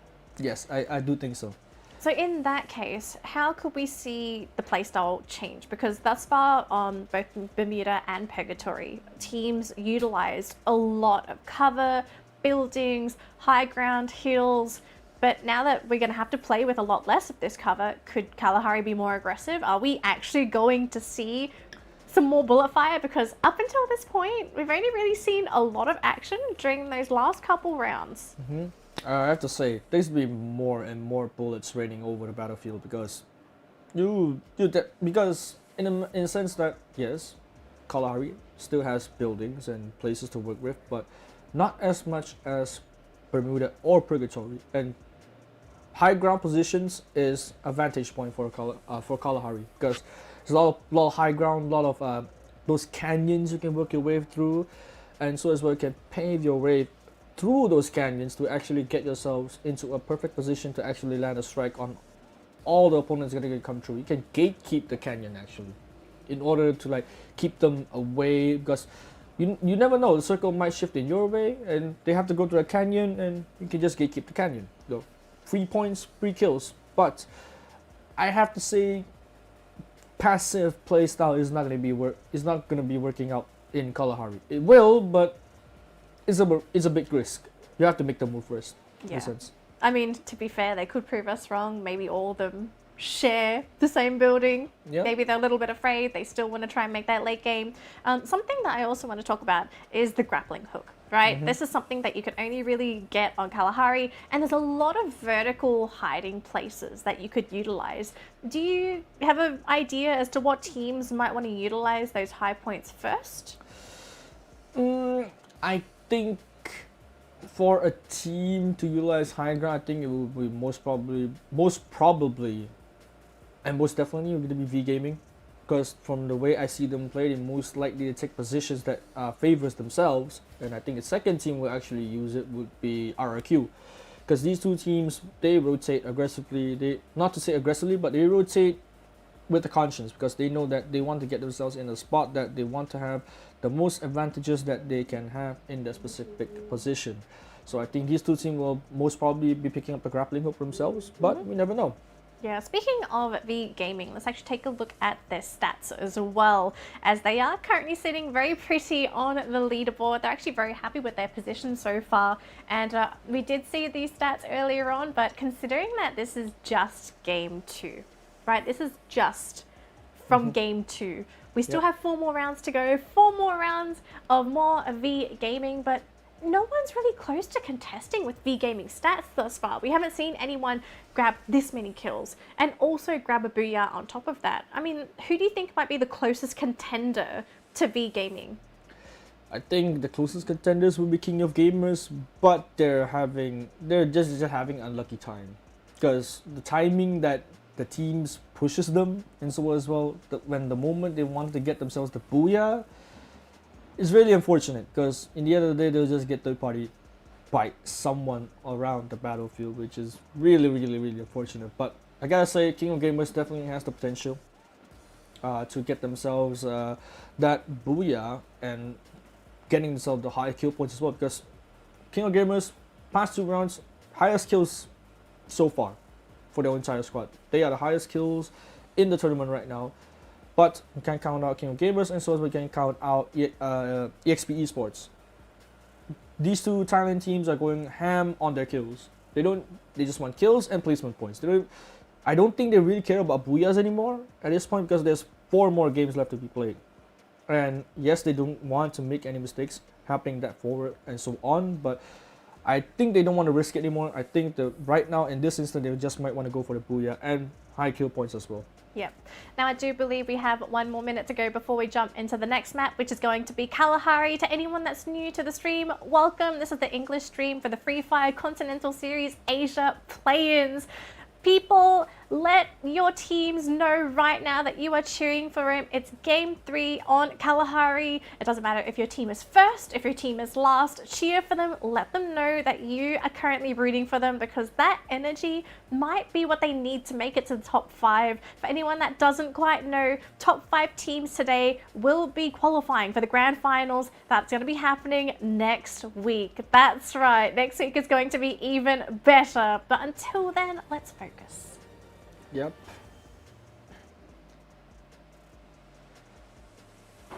And here we go, ladies and gentlemen. We're going to be jumping into Kalahari for game number 3 for our Free Fire Continental Series Asia. Right now, all these teams are converging onto the edge of the circle now. They're not going onto the central zone, except for Baby Argon. They're going to be dropping relatively close to the central side. But and typical RRQ fashion. Yep. Snap dab in the center on Refinery. And we can see V Gaming. Oh, early contest has been going on already. We can see Kevin getting first Ooh. blood. Whoa, Kevin! The accuracy on this guy as well, but already getting first blood, that's 2 points. They've Yep. just started. They just started and got themselves 2 points, and that's a total of 2,540. Oh my god, that's just disgusting. And right now, on our screen, you can see Baby Argon and Burst the Sky still looting up on their grounds, getting themselves as much equipment and ammo and grenades as they can be. Right now, I think Baby Argon needs to, you know, Stabilize. stabilize, rethink the strategies, calm down for a little bit. But here we go. Killer. Killer is gonna be killed off by Hoi Sang, which really unfortunate. And these two Thai squads are already showing dominance in Kalahari as these two teams have got themselves the first kills of the day. And this early as well, they just dropped. Oh, but V Gaming actually taking a little bit of fire. I can't quite tell where it's coming from though. Is he from RQ? Is it RQ? It's hard to say. It's really hard to say as well. I think it's from Auto Knockout as well, but can't say for sure because Auto Knockout is right in there. Oh no, it's LGDS instead. He's gonna get fired down by RQ, and Yo-Yo has been dropped down, will get picked up, but Pac-Man is there to still spray down. They're just spraying down all the ammo that they can. They don't want LGDS to have a great game. Even what happened just now, and Chanzu is getting sprayed down, but he's gonna be taking a lot of damage just to back out. Pac-Man as well as to back out. O'Connor as well spraying down, not landing any crucial knockdowns, but they're gonna be backing off. They just want to deal damage. They, The damage has been done. the damage has been done. They actually lost glow walls and utilities and med packs, so this is not looking good for LGDS. But Auto Knockout. Interesting position for Auto Knockout. They're very spread out, and it seems to be the same position that they played in their last round, which was Zen being isolated from his team, and I believe it was Shura and Miral sticking together with Mr. D actually also playing in a flanking position. But can they actually get anything with this? I don't think so, but They're right on the now, low ground. yeah. Yes, we can see RQ Legalo pushing on to Yo-Yo. Yo-Yo will eventually get dropped down, and yes, he will. He will be the first one to be dropped down from the side of LGDS. And right now the team is going to be swarming in to clean out the rest of the members from LGDS. But Dark Claw will get instantly knocked down by Auto Knockout. V Gaming Zen will get the first blood onto Dark Claw. But right now Auto Knockout has gained back the momentum they need. And actually we might get to push in soon. Right now RQ still having a battle against LGDS. ETA right around the corner is going to be peeking up onto the temple. But these two teams have already stable down. They're not making this on the movement. But ETA with the shotgun, he's gonna be pushing up. But Legalop almost chipping the head away for the side of LGDS. Grenade getting tossed out. Will it land? And no, it won't just yet. But Jabat off screen will get a kill onto Mr. J, one of the marksmen for XTZ Esports. I don't know how RRQ do it. They just managed to seem to sniff out LGD every single round. And now they're trying to get away, but I don't think there's any cover left now. It's going to be RRQ bum rushing onto LGDS. And this might just be it for LGDS. They're about to lose their entire team. They did get a knockdown onto O'Connor though, but can they get the finish off? It is just ETA. Chan drops down. RRQ goes in for the finish, and that's going to be it for LGDS. Third round, first team to be eliminated. Third round in a row. Definitely, they are not having the game of their lifetime. But Burst the Sky is going to be having a small contest going on against Baby Argon as well. But right now, beat Burst the Sky, as we said. Kalahari is a map where there's a lot of cliffs, a lot of mountains, a lot of canyons as well to make yourself get a vantage point onto those high grounds and get yourself some better spots and better view of your opponents. Right now, Burst the Sky is not making any sort of movements, but UAV is going to be eventually revealing the... nice Jabat. shot! Coming They up from Jabat. Landing on the leg, but yeah, they know already. Right now, UAV is going to be revealing all their positions, and Burst the Sky making a right move. They're just going to be backing off. A little bit of a bum rush movement there. We'll take a look a little bit later on, but so far Onyx, they're doing fantastic for themselves. They haven't really run into anyone. They're just looting, which from what we have seen thus far, if a team is free to loot, they're going to have a very good late game, and I do think they're actually going to try and take out this poor member from Critical X. He's all alone, but Is there a chance maybe he can actually get some kills before going down? Oh, Food is just playing with his food, but Mr. D will be engaging on to the members of Onyx Olympus, and Danger Zone will be right on top of It's a Zen. third Zen has to party. move. Yeah, this is a third party indeed, and they do not want to take. Oh my god, Team TG is gonna be fighting onto the spots of Onyx. Onyx is stuck in the middle of this crossfire. They could not run, they could not hide. All they have is the cover of the trees, but ooh, Tala taking a lot of damage from Lao. This is not looking good for Onyx at all. But Team TG will be firing onto some shots onto Burst the Sky. But Bio will be knocking down one member onto Talha, will be knocking out Talha. But in return, Shaki will knock down Loyal. And right now, this is a 4v4 still, but Baby Argon is going to be converging in as well. So as King of Gamers Club will be right behind them. We'll be moving on to the front lines. We'll be scouting out all the enemies from the side of RRQ. But right now, we'll be moving back onto Auto Knockout versus Onyx again. And this is just chaos, Daily. Look at that. Onyx is still alive after all that. And they're going to be hit with the AKO firing squad. But the thing is, can Onyx retaliate? But RRQ, last man remaining will be Legoloff, and he'll be surviving for now. Snipe. Oh, but he'll be sniping onto Bayo. He's really going for the kills, but on the other side of the map, we get Auto Knockout versus Team TG. Sunny will get dropped out early on, but Saif will be running away, but he's going to be running onto the crosshairs of Meiko. And Auto Knockout, together with V Gaming, is going to be pinching down onto the side of Team TG. They can't move at all. They're going to be changing West up. Right now, Meiko will be moving away because third zone is going to be pushing in, and this will hurt a lot. Team TG is just stuck. They're stuck. Oh, they're going to try and maybe grab some kills. They're going to be able to grapple at least towards the building, but they still have to make their way to the safe zone. I have to say, AKO are looking much better on this map. They are securing kills, but of course, we haven't quite reached the late game. They need placement points as well. Actually, it looks like we've got a kill, I believe, as Poor For You are now stuck outside the safe zone. AKO also trying to make their way into that safe zone as well, but take a look at who is going to start this defense. It's going to be EXP to get these snipes in, but are they going to be fired on? Poon just got the kill onto Saif, and that is not looking good. And right now, King of Gamers versus First the Sky. Oh, this is going chaos, but on the other side of the map, Auto Knockout is almost wiped out. It's only left with Shura left alive. He can't do anything. He's going on onto the same house. No, he's right behind you, Shura. Oh no! Oh no, Hoi Sang will eventually get the kill onto Auto Knockout, onto Shura. Auto Knockout has just been limited. We just said that they're having a good game. Auto knocked out. Yeah. That was what happened just then. But EXP, they actually played really sneaky there. They decided not to show themselves until AKO just got too close. And once they got too close, there was no way to hide. Basically, they just had to take the brunt of EXP's damage, and we've seen how accurate EXP can be. They're very good at those close quarter combat. Oh! Jaunty. Will he get another kill? And Meiko will get dropped out instantly with the MP40. Binsu will take him out, and yes, he will. Oh, but Crazy gets knocked down. Yeah, they got knocked down. They get finished off on the side of XTZ. They just got... XTZ just picked up 3 kills, and they'll be shooting onto EXP Esports will be shooting onto the last remaining members of V Gaming, which is Binsu.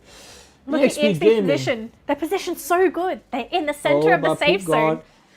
Poop God has been dropped out and gets taken out early in the game. XTZ Illuminati will be pushing onto the circle, but Poon God, one man alone defending that specific position against 3 men. Poon God not afraid. Oh my God, Hosang just lands a great shot onto Get Boo. Poon God will be preparing with the shotgun. Will he be a god that he's known for? Yes, he will, but no, he's going to be shooting away. Playing Jiggle Peak with the side of King of Gamers.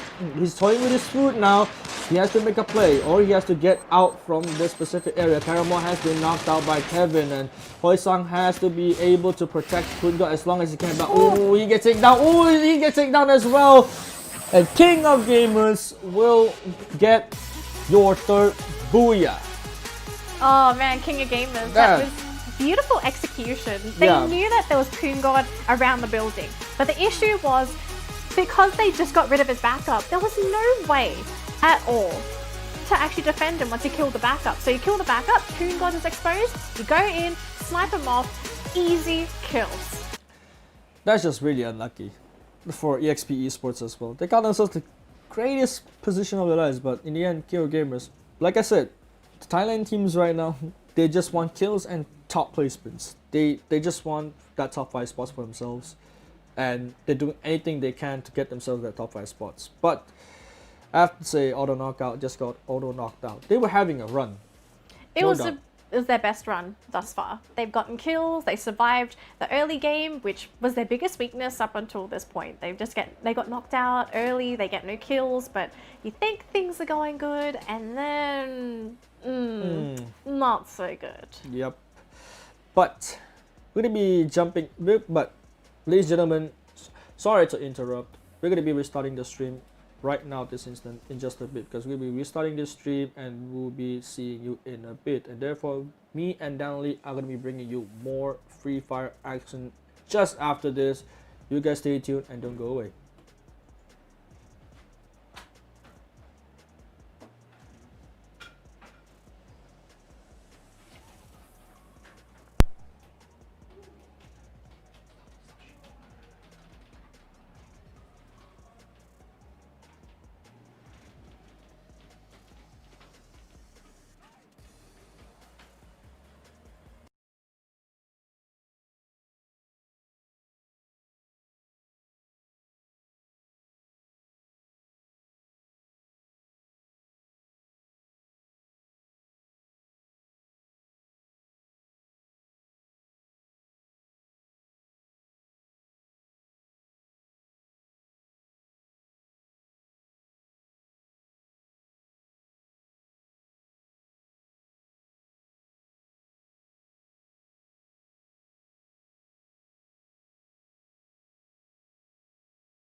They're alive. Now this is a very interesting spot to be in if you're for you, because there is Caramel nearby, the last remaining survivor on the tide of EXP, but Best of Sky, they were in the right place, right time. You see a car, blow it up. Yep. But unfortunately, they didn't get the kill. But fortunately for from the side of Team TG, they're alive. But ooh, yep, yes it is. And Baby Argon is gonna be right nearby. They hear the gunshots being fired up by Burst of Sky. They're not making any sudden movements just yet. They'll be slowing down their pace, but Baby Argon has got Burst of Sky locked down in their sights. I don't think they see them, but they already hear them. Yeah, they would have heard them definitely. There is a good chance that they might be able to catch out Condemn. He is the highest one on the hill so far, but they might be just far enough down that Baby Argon actually can't catch vision of them at all. As we take a look here, it's V Gaming, and oh, poor for you, they just want to hide. But it seems like this is going to be a V Gaming party unless For You can pull off the team wipe of their lives. Yep. And I don't think V Gaming knows that TG were in here until Dark Club actually spots them up. Right now, Bingsu with MP40. Right now, they're going to be pushing on to Team TG, but both of them has been shifted out onto the northern side of that compound. But right now, they're going to be slowly swarming in. Sharky with the P90 in hand. And right now, Talha with MP5 will get the kill. No, he gets instantly dropped out. And 4-4 for you. They get taken out instantly, but managed to drop crazy, but not enough to finishing off. And Team TG will be team number 11, will be moving out from round number 4. This is a very unfortunate round for you. They basically just got hunted all game. They had no moment to recover at all. And with only 2 members going up against V Gaming of all teams, there's practically no way that they were going to be able to get out of there. There's no way. Yeah. But XTZ will be fighting on to Baby Argon. Instead, it's not gonna be Burst of Sky anymore. Burst of Sky has moved away from this vicinity. Right now, it's Baby Argon versus XTZ. But they're moving away as well. They know that it's Baby Argon and don't want any piece of it, because when Baby Argon has secured a compound, this is how Baby Argon actually plays. Like, if they secure a compound, they'll hold on to that compound until they die, until the last breath. They're still holding the compound. And to be honest, Baby Argon is one of the teams that plays really well around compounds, around buildings, and around cover. That's the only team I saw from Tri Nation Cup that actually plays around cover really, really well. So I think they don't want to mess with Baby Argon in a sense, because XTZ has the past XTZ for the past 3 rounds. I think they already confronted Baby Argon around compounds already. I think they will be respecting their privileges. But right now, there will be Burst of Skies in the red. Yay! This is literally their favorite hill. Yep, their favorite hill. But yep, they're still there hanging out in the open, and they're not even in the compound. Oh my god, Compton just almost got blasted up by the bombs. They're still inside there. They're still holding it in. And yep, they're still there. They don't care. They're just out in the Shin! Oh my god! These guys. Oh my god! These guys are playing with a heart. Balls of steel. Yep. Balls of steel. Maybe this is why they call Burst the Sky. Yeah, they just play with the sky. Yeah, they just hey, no. We're fine. Yeah, we're fine. Drop the bombs on me. We've done this 1,000 times. For all you know, they could be playing a game with this. It's like whoever dies buys us dinner or something. Well, that can be right. Or maybe even practiced in pub games. Practiced in their pub games, playing in the danger zone. Yep. Burst the Sky. These guys, they are a little clowny sometimes, but you do have to love them. Yep. Now, this is a very interesting game for RRQ, because this is a much quieter RRQ. It's not the same RRQ that we've been seeing for the first 3 games. They've decided to keep their heads down. They haven't hunted. I think they're focusing more on that late game situation. So it'd be really interesting to see how they approach this late game and how they can deal with this mayhem that happens in the late game. Because we've got so many players alive. Kevin just held on to that angle and just sniped the Jabat off the window. And right now, KOG is going to be going for the push. KO Gamers, Kevin already gave the information towards all his teammates. Right now, they might be going for the push already, but They might not risk it, but they already knocked one member down of Baby Argon. But Baby Argon will be picking themselves up. This could get very messy if Yeah. King of Gamers do decide to try and jump onto Baby Argon, because of course Birth the Sky is just around the corner, so we could be seeing a three-way party here. Okay, now, yeah, Burst the Sky is already nearby the vicinity. They're just right across. They just right across the street from King of Gamers, and King of Gamers have to be really cautious. But oh my God, Baby Argon is still in the danger zone after all this time. They're just unlucky. It really seems to be the case. Yeah. Because the circle is in someone else's favor. Yep. So as well, we can see King of Gamers might want to make a move onto Baby Argon and Burst the Sky. He really is thinking about it. He's really thinking about jumping onto Baby Argon as well, but he has to be careful that King of Gamers is nearby. They don't want to make any rash decision because we have 2 games left after this. You don't want to mess it up. There's still 10 teams left alive. There's still plenty of kills to go around. Don't want to risk yourself throwing away your body for unnecessary motives. Right now, I think Bayo just spotted out Miro and attempts to go for a shot, but not landing any. Now giving away his position as well, so that's going to be that's gonna be very, real bad. very unfortunate. Oh, looks like we've got a new contender coming up the hill as well. It's going to be XTZ. I'm surprised. LGDS is still alive. Oh, are actually looking to come up the hill as well, so we're going to start seeing some action very soon because everyone's in a new safe zone. Yep. Right now, Osaka members of King of Gamers are really patient at this time being. They don't want. I think they're just sending Gel X for a scout, and Gel X right now picking up some loot in terms like getting some more ammo or more utility, and as well scouting out the members from maybe Argon or maybe XTZ, because XTZ just arrived and they're right around the corner as well. And they're right around the edge of the zone as well, trying to gatekeep anybody who's going to be coming in, but I doubt so. But people are going to be coming in from the side of Burst the Skies area, which is the southern side from Pochinak. Right now, Onyx will be moving in, and I think Burst the Sky might have spotted them out. They should see them off the side of that hill. Yeah, they should see them already. Oh, right, yeah. they're firing.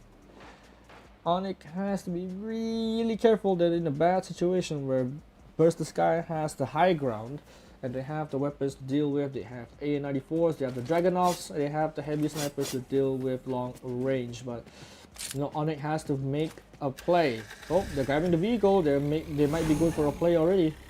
Yeah, this might have to be the play here.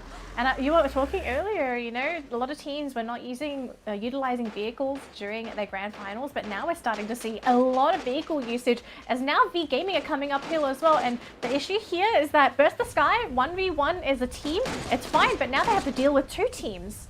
Yep, and one of the members from V Gaming dropped down really low. Bayo still with the shotgun in hand.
will instead get knocked down.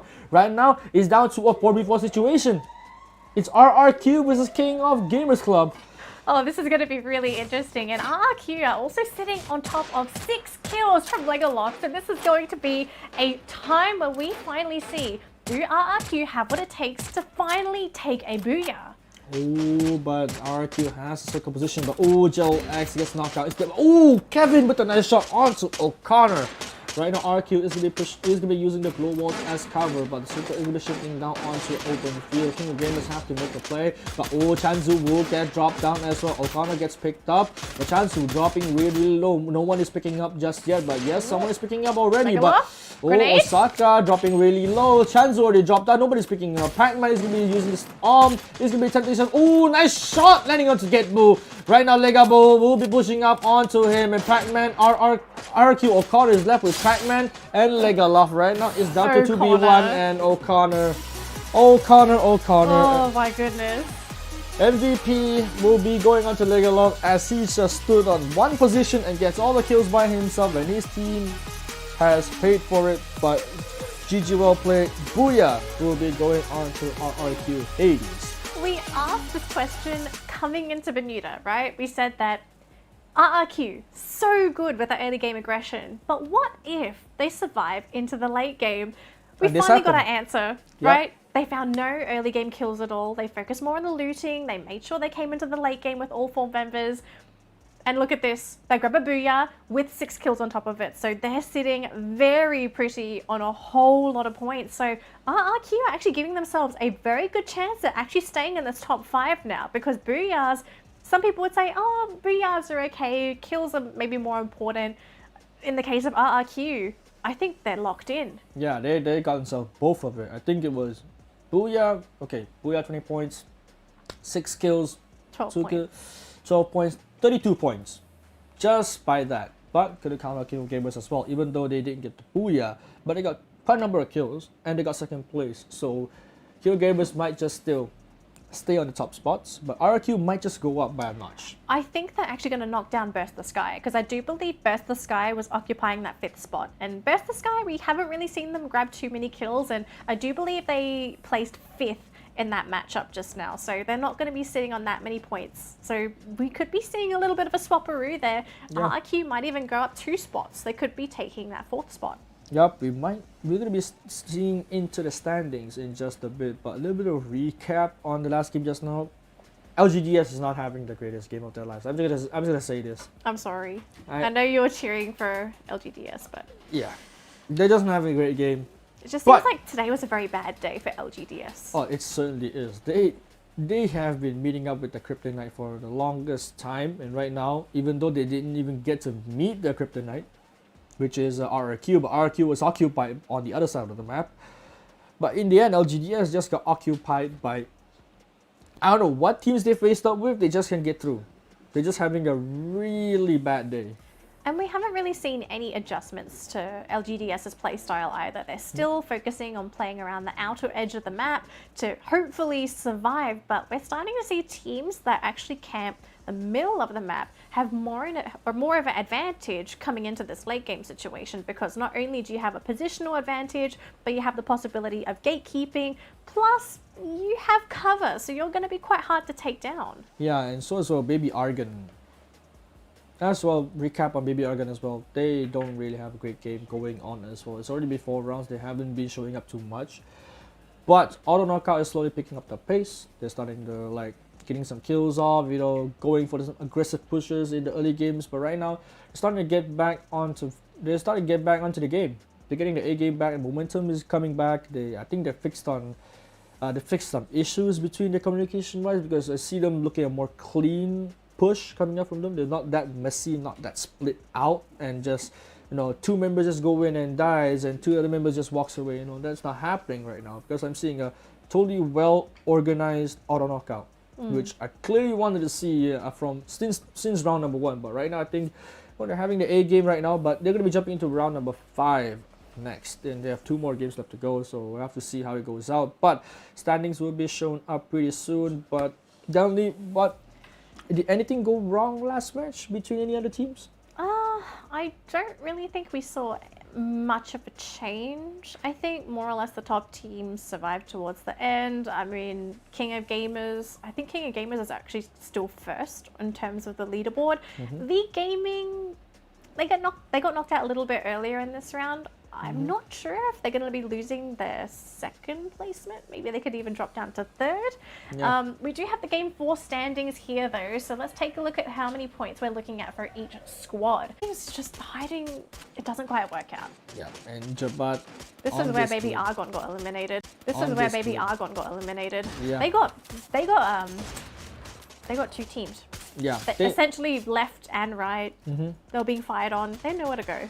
they held their ground. I have to give props to that. They held their ground in a sense till the circle actually pushes them away. So it forces them to have to move. But I have to give props to that. But especially not their game. But this last remaining fight, RRQ, just holding their ground. They have the circle. They know they have the zone advantage. But shots coming up from Pac-Man, these nasty sniper shots coming up from it. This is just absolute. I think Pac-Man is by far one of the best sniper users I've ever seen in the tournament. He's hungry. He's So- hungry for blood. He's hungry for blood.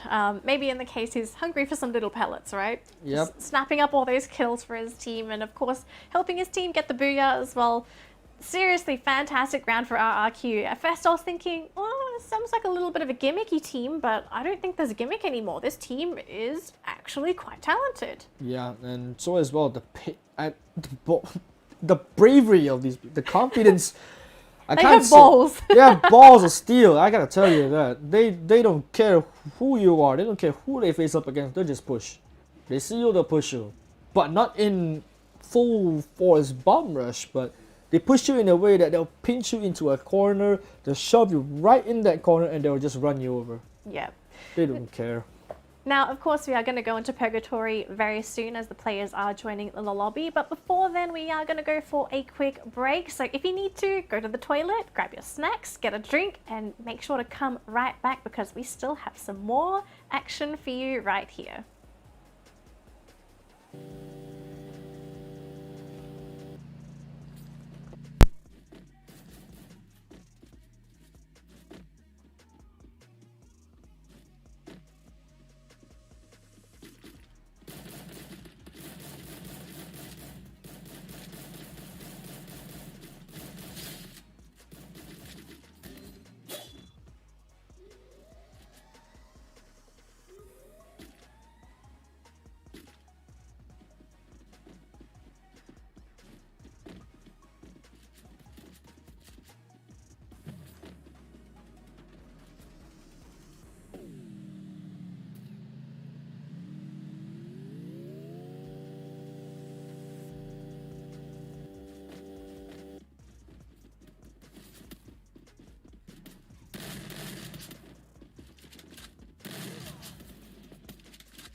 Siapa nih? Alok di ATV masih ada gua Mexican bakal untuk maju. standoff.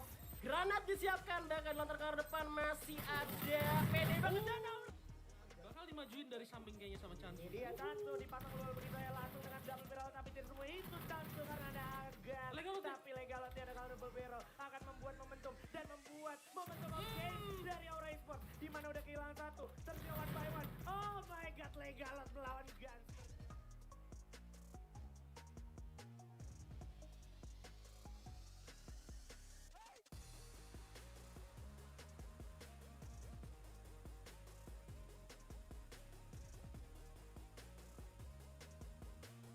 सामने की तरफ है और देखते हैं भैया बातें कर पाई और यहाँ पे हेडशॉट किंग सामने की तरफ मामला ने मुलाकात करनी जा रही है मेरे ख्याल से हेडशॉट मार दिया हेडशॉट किंग ने हेडशॉट मार दिया एक और भी बंदा डाउन करने के बाद मेरे ख्याल से बॉडी शॉट मारा उन्होंने और डाउन करने के बाद यहाँ पे 7 रन का एक ही बंदा रह गया सब भाई अकेले रह चुके हैं सामने की तरफ जो ग्लू वॉल लगी हुई है 3 नंबर 9 की जानिब से लेकिन मेरे ख्याल है 3 नंबर 3 का भी बंदा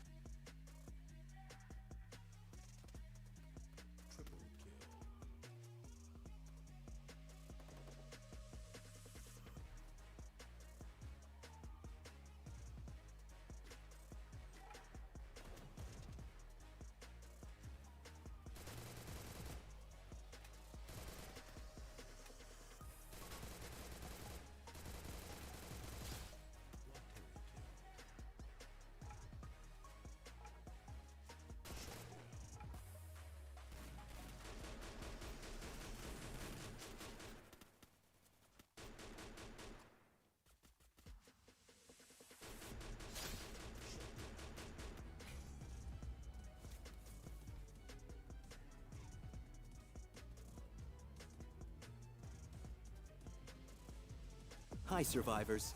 We know that some of you have been looking forward to our Free Fire World Series. However, the COVID-19 situation makes it difficult to stick to our original plans. To keep our players safe, we will be replacing the World Series with the Free Fire Continental Series, which will be held between the 21st of November to the 29th of November. Join us from the safety of your home as we celebrate the second year of Free Fire esports with Free Fire Continental Series, which is our biggest Free Fire online tournament yet. The FFCS will be conducted as 3 simultaneous tournaments over the same period of time. They are the Americas Series, EME. Welcome back to the Free Fire Continental Series Asia play-ins. We have 2 more games to go before we determine who's going to make it on to the grand finals next week. Welcome to the English stream. My name is Danielle. I'll be your English caster alongside my favorite Shadow. Yep, and thank you for having me, Dan Lee, for today. We have experienced all 4 matches already. Very exciting matches as well. As a little bit of recap. The last game, RQ secured their booyah and got themselves a lot of points in the scoreboard. So right now we can see the stats from the last match: total of 40 points with 10 kills and total of 4,000 damage. These guys are going ham the last game, but yeah, I mean, there's some. I mean, we already discussed about it. Like, hey, RQ, you know. Do you have any other strats? Yeah, they just have the same old strats and it worked out. Well, I mean, we can't really say that they were the same strats, right? Because for the first 3 games, they were essentially hunting everyone down. They got knocked out during the mid-game and all of those matches, but they did go down with some kill points. Then, game 4, all of a sudden, they decided, okay, we're just going to play late game. And they not only got a lot of kills, but they also got the booyah as well. So RRQ, they're really learning quickly. And I think that's a skill that you really need when you're playing these matches with teams that you don't know. You need to adapt quickly, because if you're too slow to learn how everyone plays, you're going to be left behind. Yeah, and all being said, like, those teams have to learn a little bit or two from RRQ, because they have been adapting. You know, they've been constantly adapting. I think after that last game on Kalahari where Burst the Sky just knew how they play, got to switch it up no matter what, because you don't want to be playing the same old style over and over, because people will just notice that people eventually just outsmart and outplay you in a certain extent. But right now on game number 5, we are going on to Purgatory, and these teams are relatively spread out and no one is winning each other just yet. They have to skip the at most, like, at least a top 5 situation. Everyone wants the top 5 and everyone wants the decent amount of kills. But RQ, I think they sniffed out LGDS. I don't think they know they're there. I'm just thinking this is their pathing. Yeah. But once they kill someone, they're going to know. They'll just be like, oh, look, it's LGDS again. Oh, this is going to be so scary. Yep, but the thing is LGDS finally going to get their revenge? Because if there's one way for RRQ to fumble this match, it's to die first to LGDS right now. Yep. That might botch their chances of making top 5. Yep, but nonetheless, I think RRQ has already smelled out LGDS is over there, but they're not taking the fight. But they're getting shot back instead, and ETA dropped down very low, but Shan is gonna be landing. Oh my god, Shan just laid out O'Connor, and right now it's all left, the 3 members left alive. Glow wall being popped out. O'Connor is getting picked up, but he is not looking for RQ in the early start of the game. But is it a case of revenge? Oh my god, Roro! Insane! And right now Roro is trying to finish off O'Connor. And look at YS, he's gonna try and flank from the north. Oh my god, ET is gonna be pushing up as well. LGDS is like, they had enough. Like, you killed us for quite a number of times in the early game. Now we're gonna come back and bite you back. Right now they're stuck on these compounds, and look at YS. He's gonna be pushing up slowly and slowly and slowly to get themselves onto the vantage point right now. I'm a little worried here though. Is LGDS maybe getting a bit too greedy with trying to actually corral RRQ like this? Because look at the lack of cover. They don't really have the positional advantage anymore since RRQ retreated. And I think LGDS decides to back up instead as well, because they don't want to cause any more harm to themselves instead, because like you said, there's not much covers to work with, and once they push out and if they get knocked out right in the open, they really can't get themselves back up on that because they will eventually get finished off and flushed out. And yeah, and danger zone has been revealed, and Yeah. it's right on top of critical X Elite this time. And Not just that though, look how yeah. close Chan is to Critical X. yeah, Oh, hang on, we've actually got another team Hey, crossing the bridge. Burst the there. Sky is Burst the Sky! they're driving in the red zone again. Oh my lordy lord! That's why they call Best the Sky. They love Yeah. that sky. Oh, Yo, Jesus. they're just challenging it. They don't even care anymore right now. I think Chan and YS? Roro. Oh, don't show yourself, YS. You don't want to mess with these crazy fellas over here, and no, they just casually stop by in the house. After the red zone is gone. Oh, they okay. They just picked up all this. Okay, but Team PG on the other side of the screen is in a contest with auto knockout, and one of the members has been knocked down already. And now left the Shura is coming up for the help, but Zen is the one getting knocked down. No one can save him yet. But yeah, Team TG has the vantage spot against Auto Knockout. They can't do anything left onto Zen because Zen is all left alone. He can't do anything else. There's nothing you can do for Zen, and Shura is there to actually, you know, help guard it. But oh wow, okay, this is the first kill of the game. So Team TG has acquired first blood. I have to say, I actually kind of question that playstyle coming out from AKO. They always play spread out. It's always Zen being by himself all the way out. Mr. D also being in a very aggressive or very defensive position with Miral and Shira together, but it just doesn't seem to really work out. It always backfires, it seems. Yeah, that's not.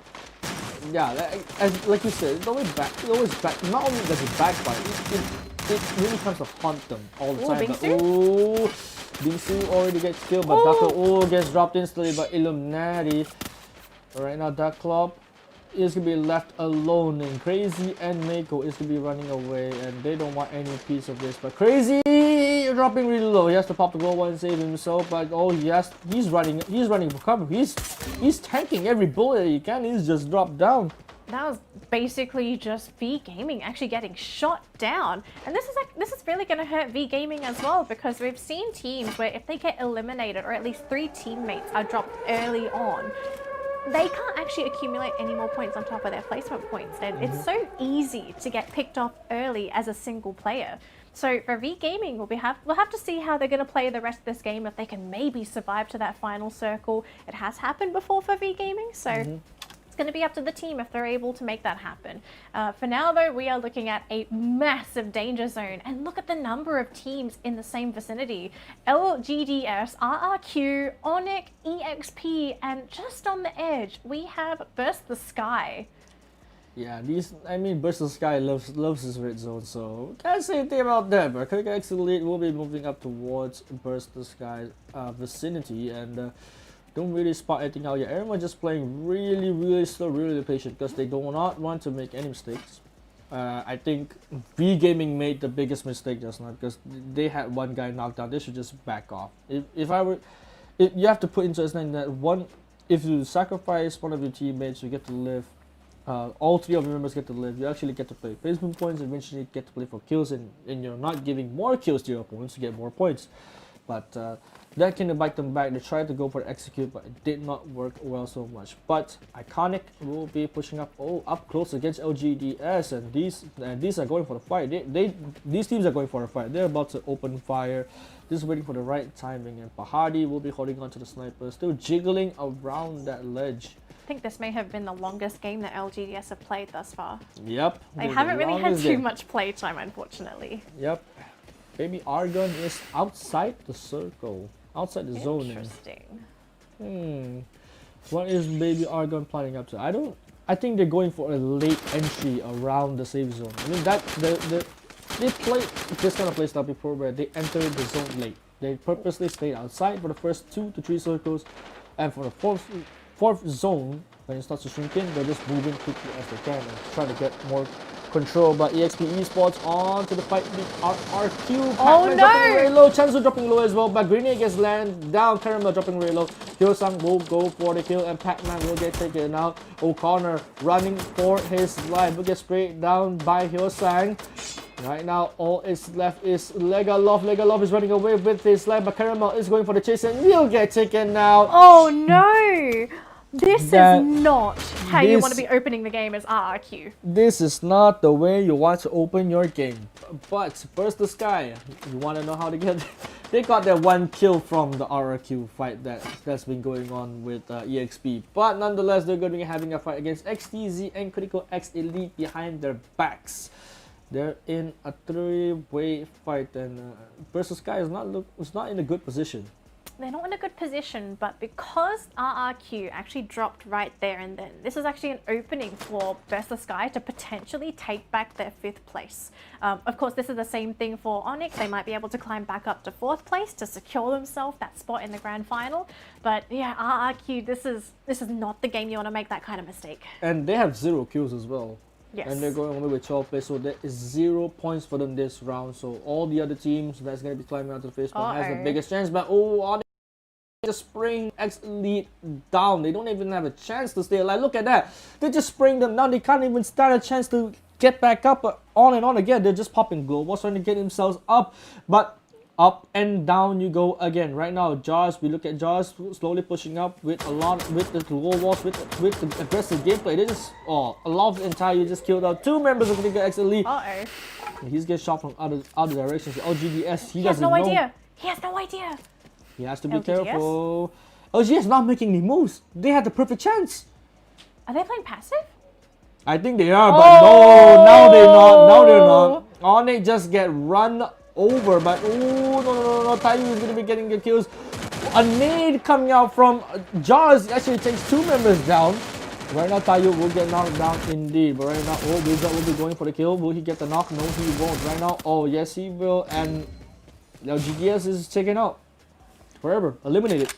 Oh my goodness. LGDS, this is the longest game they have played today, and unfortunately they aren't able to go any higher on the leaderboard, as Onyx are going to be so glad with all those kills that they picked up. They are now sitting on 6 kills, which puts them at 12 points, and this is what's going to go on top of their placement points. So of course Onyx, they're going to be so glad with their position here.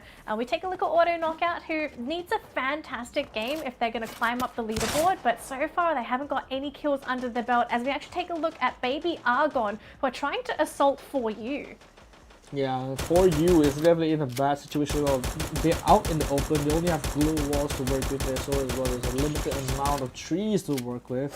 But Phoenix is going to be spraying down onto the global, not giving it any cover. When For You has to make a move. But Talha is going to be moving on to the left side, so it's a 3-1 push. But Cobra is already on to the left side. He's going to be holding down onto those angles that's supposedly. I think maybe even Talha is going to be coming through, but For You in the top spot, and Saif is going to be tagged out by a little bit. Right now, there's the King of Gamers. I think we have to change their name to King of the Hill at this rate, because look at their position. They are in a beautiful spot to assault both For You and Baby Argon. Yep, and Sharky just gets knocked down. Right now, King of Gamers just leaves them. They're not playing the greedy game, just leave them be, and they're going to be pushing into the circle. They want their placement points. There's still 10 teams left alive, so they know kills are going to be coming. They just have to stay alive and hold on to their triggers for now. Absolutely. That patient play from them is actually really paying off. We see some teams, they get a little trigger happy. They think, okay, we need to get some of these kills. It shows their position. And so at least King of Gamers, they know, all right, in this direction is this team, in that direction is that team. We know what angle they're going to come from. Let's try and position ourselves here. It's actually very smart play. And to be fair, they are very safe on the leaderboard. I don't think there's any way that they lose their first place. So I think King of Gamers, they're saying, well, you can do whatever we want. Yeah. Is. Yep, and they certainly know where is King of Gamers as well. So Auto Knockout is onto the compound. They get shot out as well. I think by Shin or maybe even Loy, but maybe Argon coming out outside from the zone. As I mentioned, they're coming from the late circle strat, but it doesn't help them at all, and EXP Esports just kills them all, and Baby Argon is gonna get eliminated at 10th place. That is not good for Baby Argon at all. Can I say how, I'm not sure if this is not called greedy, but EXP were actually attacking 2 teams at the same time. They Yep. had one person going after Baby Argon, and then the other 2 team members were actually putting some pressure. I don't want to. Oh, hang on. Okay, so actually not checking their corners. John T will be entering the building alone and eventually get taken out. He walked into the wrong house where there is 4 members of Team TG left alive in there. Just scouting out everybody, but they got themselves 2 kills. They're still playing this really slow. Burst the Sky as well. Total team kill is 2 kills. Playing really slow, and the circle is going to be converging. 4 circle indeed. Right now, Burst the Sky will get the kill onto another auto knockout Miral. Right now, I think on the off screen, King of Gamers will get a kill onto some other teams. V Gaming got eliminated. Oh no, that's not. Oh, but Grenade almost getting in. Right now, oh, Team TG is going to be pushing onto the circle. All these teams are going to be converging into that small circle right now. The one team that has the advantage is going to be Burst the Sky. And they're going to be waiting all these teams to push and look at that. And then he just with the shotgun, with the grenade launcher, with the machine guns as well. And this is not looking good at all. Comdem will be the only one member dropped down, popping the gold wall, and going to be saving and going to be picking him up. Right now, Shin will be going for that aggressive play. Oh, sniper lands on the Shaki, but not killing him. Shaki will get himself killed. Oh, he will get the kill instead. Someone shot the global. Oh, he get a double snipe and God. a 3rd kill. Shin! Oh my gosh, Shin going big in this round. And right now, Comdem will be picked up and will be alive. Total 7 kills for Burst the Sky. They're playing this really smart, really well. And one remaining member from Onyx Olympus. Take a look at the map so far. No one has control of that safe zone. Everyone's scared to enter because there's no safe zones in that circle. Yeah, and the circle is gonna be shifting up towards Burst the Sky as well, because they on that small edge of the zone they have.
Walls.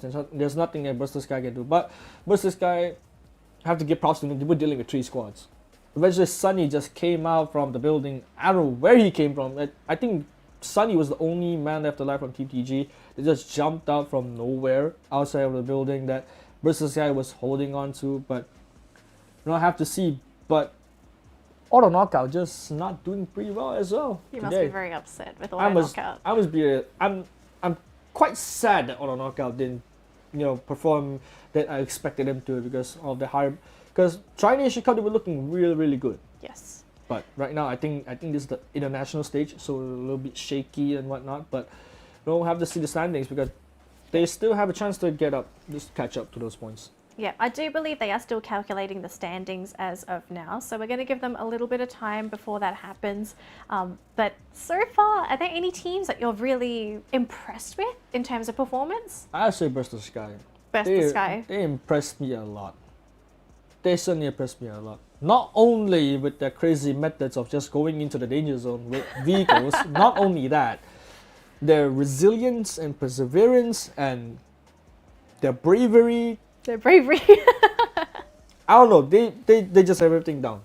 They just have everything down as a battle royale player. They have hands down one of the most entertaining teams I ever watched to play this game so far.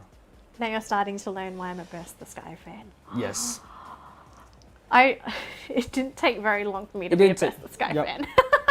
It didn't take very long for me as well. It's only 5 rounds and I'm already a fan. So Yeah, I think you're a little bit different. It took me 1 round and I suddenly became a fan. Yep. Anyways, in the case of what we might be seeing for that 4th to 6th slot, I want to hear what you think could be the prediction. Who do you think is in 6th spot? I would think RRQ would be in the 6th spot. You think it's RRQ? Yeah. Because the margin by the points that I remember, What was the? Do you remember the margin between Onic and? it was I might have it here. it was King of Gamers. It's King of Gamers. No, this one might be outdated for me. Yeah, I think it was King of Gamers, and it was down below. It would be no, it was Onic, RRQ, EXP Esports, then RRQ, if I'm not mistaken, and going down so far. Burst the Sky was 6. Burst the Sky dropped down like one slot. So the 7th was Auto Knockout, 8th was Baby Argon. Baby Argon. So these 3 teams might get a chance to push up their slots. I'm not sure about Baby Argon and Auto Knockout. I Yeah. think they may have lost their chance, but here we go. Game 5 standings. Now, we are going to take a look at the points here. King of Gamers Club, of course, 38 points. Yep. Can't really complain. They're leading the leaderboard. There's no way anyone catches them. So if anyone's cheering for King of Gamers, these guys are going straight to the grand finals without a doubt. Of course, they're still going to play the next round, but of course, King of Gamers, very, very safe. Burst the Sky will be on the 2nd place, 35 points with 11 kills. And that's a big amount of kills, and that's a big amount of points as well. But EXP Esports as well, getting himself 33 points with 8 kills. Team TG surprising everybody on the top 5. Who in the top 5 situation, getting themselves 23 points with 4 kills. Onic 22 points with 6 kills. XTZ 18 points with 3 kills, and CRX Elite Auto Knockout 6 points, 4 points. V Gaming 3 points. Baby Argon 2 points. LGDS 1 point, and unfortunately RRQ Hades with 0 points. Now, of course, the most important thing here is the main standings. What we're going to be looking at for 4th, 5th, and 6th place. Because I think 1st to 3rd, more or less safe. I don't think we're going to be seeing any changes our top 3 spots. But let's take a look and see what's going to be here. King of Gamers, of course, going to be staying in that 1st spot. But 4th is going to be Onic Olympus. 5th is V Gaming. RRQ Hades has dropped to 6th, and Burst the Sky is in 3rd place. Yep, there we have it. And I gotta tell you, Burst the Sky is leading a lot right now in terms of RRQ Hades. They were leading at 3rd place, but they just lost it all when they got eliminated so early in the game. Even Team TG is right now catching up slowly and but surely. But if they have a perfect round next game, and XTZ Esports as well, if they have a perfect round, they might just take V Gaming spot. We never know. Yeah, that really is the case. But we have to think as well, V Gaming have been pretty consistent up until this point. Last round, maybe not so great, but their performance is consistent, right? Which is the good thing for V Gaming. But the question is, can RRQ Hades pull off the game of their life to bring their chances to that top 5? I think they will, but they have to know that they have to make sure that they don't make any risky plays, because I think RQ wanted to go for like they want to make some sort of aggressive slash like they want to secure those points for themselves. They want to secure as much points for themselves to get the top 5, because they know for a fact that starting from round 4 their points were not so safe. They're not so safe in the standings, so they have to make a play, they have to make a move. But unfortunately, that play didn't work out in their favor. Eventually, they got knocked out very early on in the game. Right now, they are 10 points. They're having 10 points difference against V Gaming. So they might have to pick up the pace, have to play a little bit more slow, a little more conservative. So they might get a chance to come back up. But this is the moment where they met up with EXP Esports, and Poon God just laid them out. It makes you think, what was happening in the RRQ house? I'm assuming these guys are either playing together or over Discord, but you have to think, what's the team feeling after not only dying in last place, but getting no kills on top of it as well? It's got to be heartbreaking.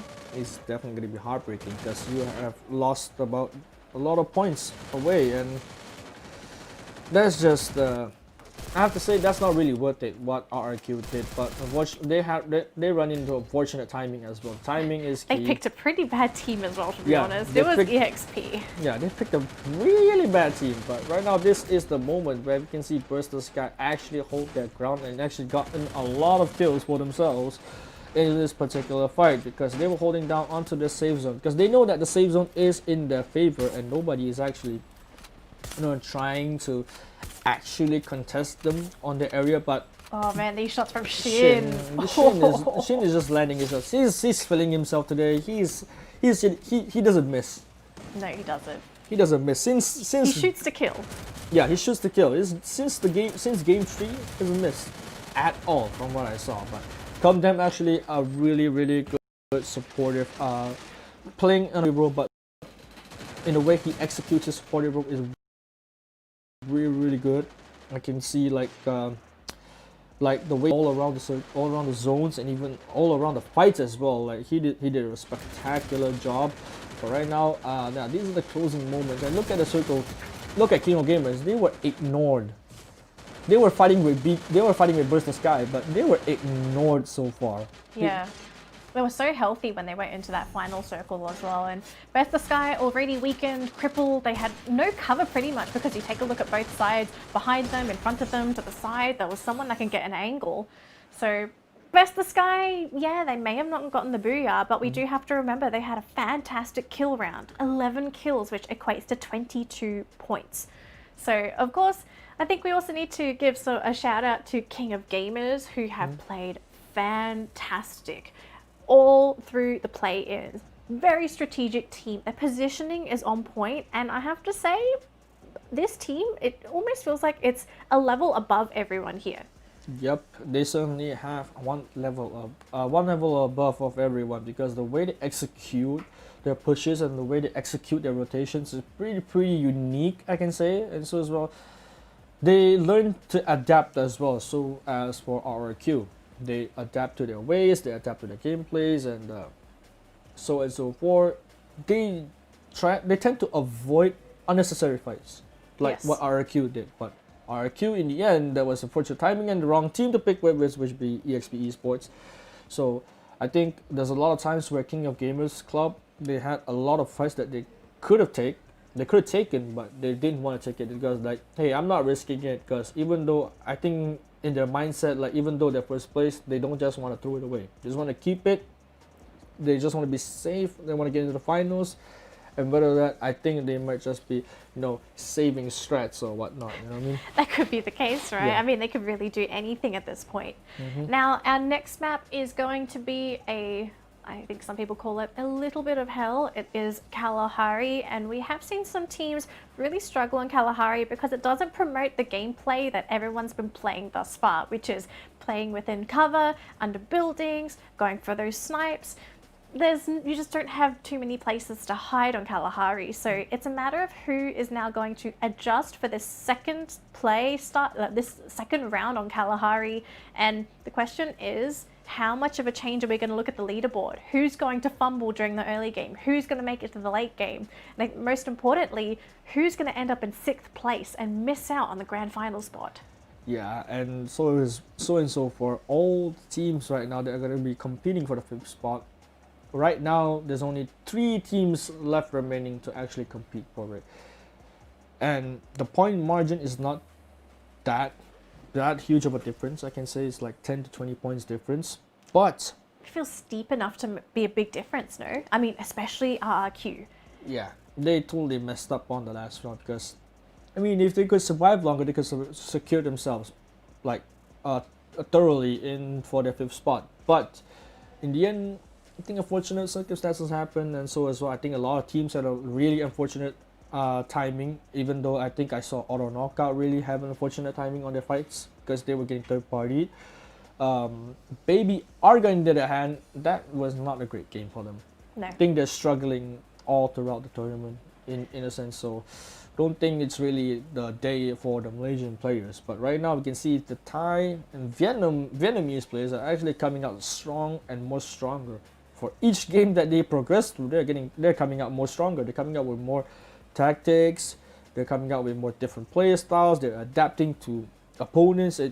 And to be fair, even though when they're passive, they're not that kind of passive. They're a different kind of passive, which I cannot explain what kind of passive they're doing now. I can't explain. It's too deep for me to understand. It's too deep, too next level. It's too next level. Those are some, I don't know, sometimes I saw JXL pull out a 200 IQ patient play, just stood in the corner and waited for enemies to peek him. I was like, why would you do that? In my mind, I was like, why would you do that? But no, they're there, I'm here, so I'm not playing, don't judge. You can't complain, can you? Yep, I can't complain at all. All right, so I do believe we're going to be starting this match on Kalahari in just a moment. And just to remind everyone that is joining the stream or who might be new, this is our last game of the day that's going to determine who's going to be our top 5 teams to make it to the grand finals next weekend for the Asia play-ins. This is going to be an exciting series. Now, of course, for the final game, I think, of course, as always, you need to still cheer for your favorite team, whether they're going to make it to the grand finals or maybe they're already knocked out. Just let them know that you're cheering for them, because if anything, this is the time they need your energy. And I think for some of these teams, you can kind of feel who has and who hasn't got energy. D-Day, and it is the game for all of our players going to be right now on this lobby. Ladies and gents, if you support the team, please just spam it on chat. Just give them your energy. Give them as much energy as you can, because this is the final match. And if you are supporting any teams that's going to be on the lower brackets, if you know they have a chance to break through and get onto the top 5, give them your energy and have the perfect run. But early competition, XTZ is going to be having a competition against Baby Argon, and Baby Argon is going to be detected right now. Mr. J will be moving forward, but Illuminati is going to be circling around the spots, around the building. But already, Onyx versus Auto Knockout early on already. Has Onyx lost a member? Nope. I think, wait. I'm only seeing 3. I'm not sure if they're off the map or if they did die. I think they're still alive. They're still alive. Off the map and not out just yet. But XTZ against Baby Argon. Baby Argon is having these early game drops onto opposing teams as well. They're not having a great day, but they're certainly confident enough to push. Look at Jabbar just making the plays. He knows he's there. He's just making the plays. Grenade. Bad timing! No. Jabbar just leaves it. But he's looking the wrong way. Mr. J almost knocks him over. Jabbar is going to be taking his time to heal up. Pops up a glow wall to cover his tracks. protecting himself in a sense, but throws up another global to protect him. Oh, look at Mr. J. He's been pushing up very, very aggressive. Phoenix gets tagged out by a little bit. There are Pincer, they are stuck. Illuminati will be staying on the sniper tower, holding on to that high ground. They have nowhere to go. BBR going just stuck there. Yeah, Lord, oh Lord.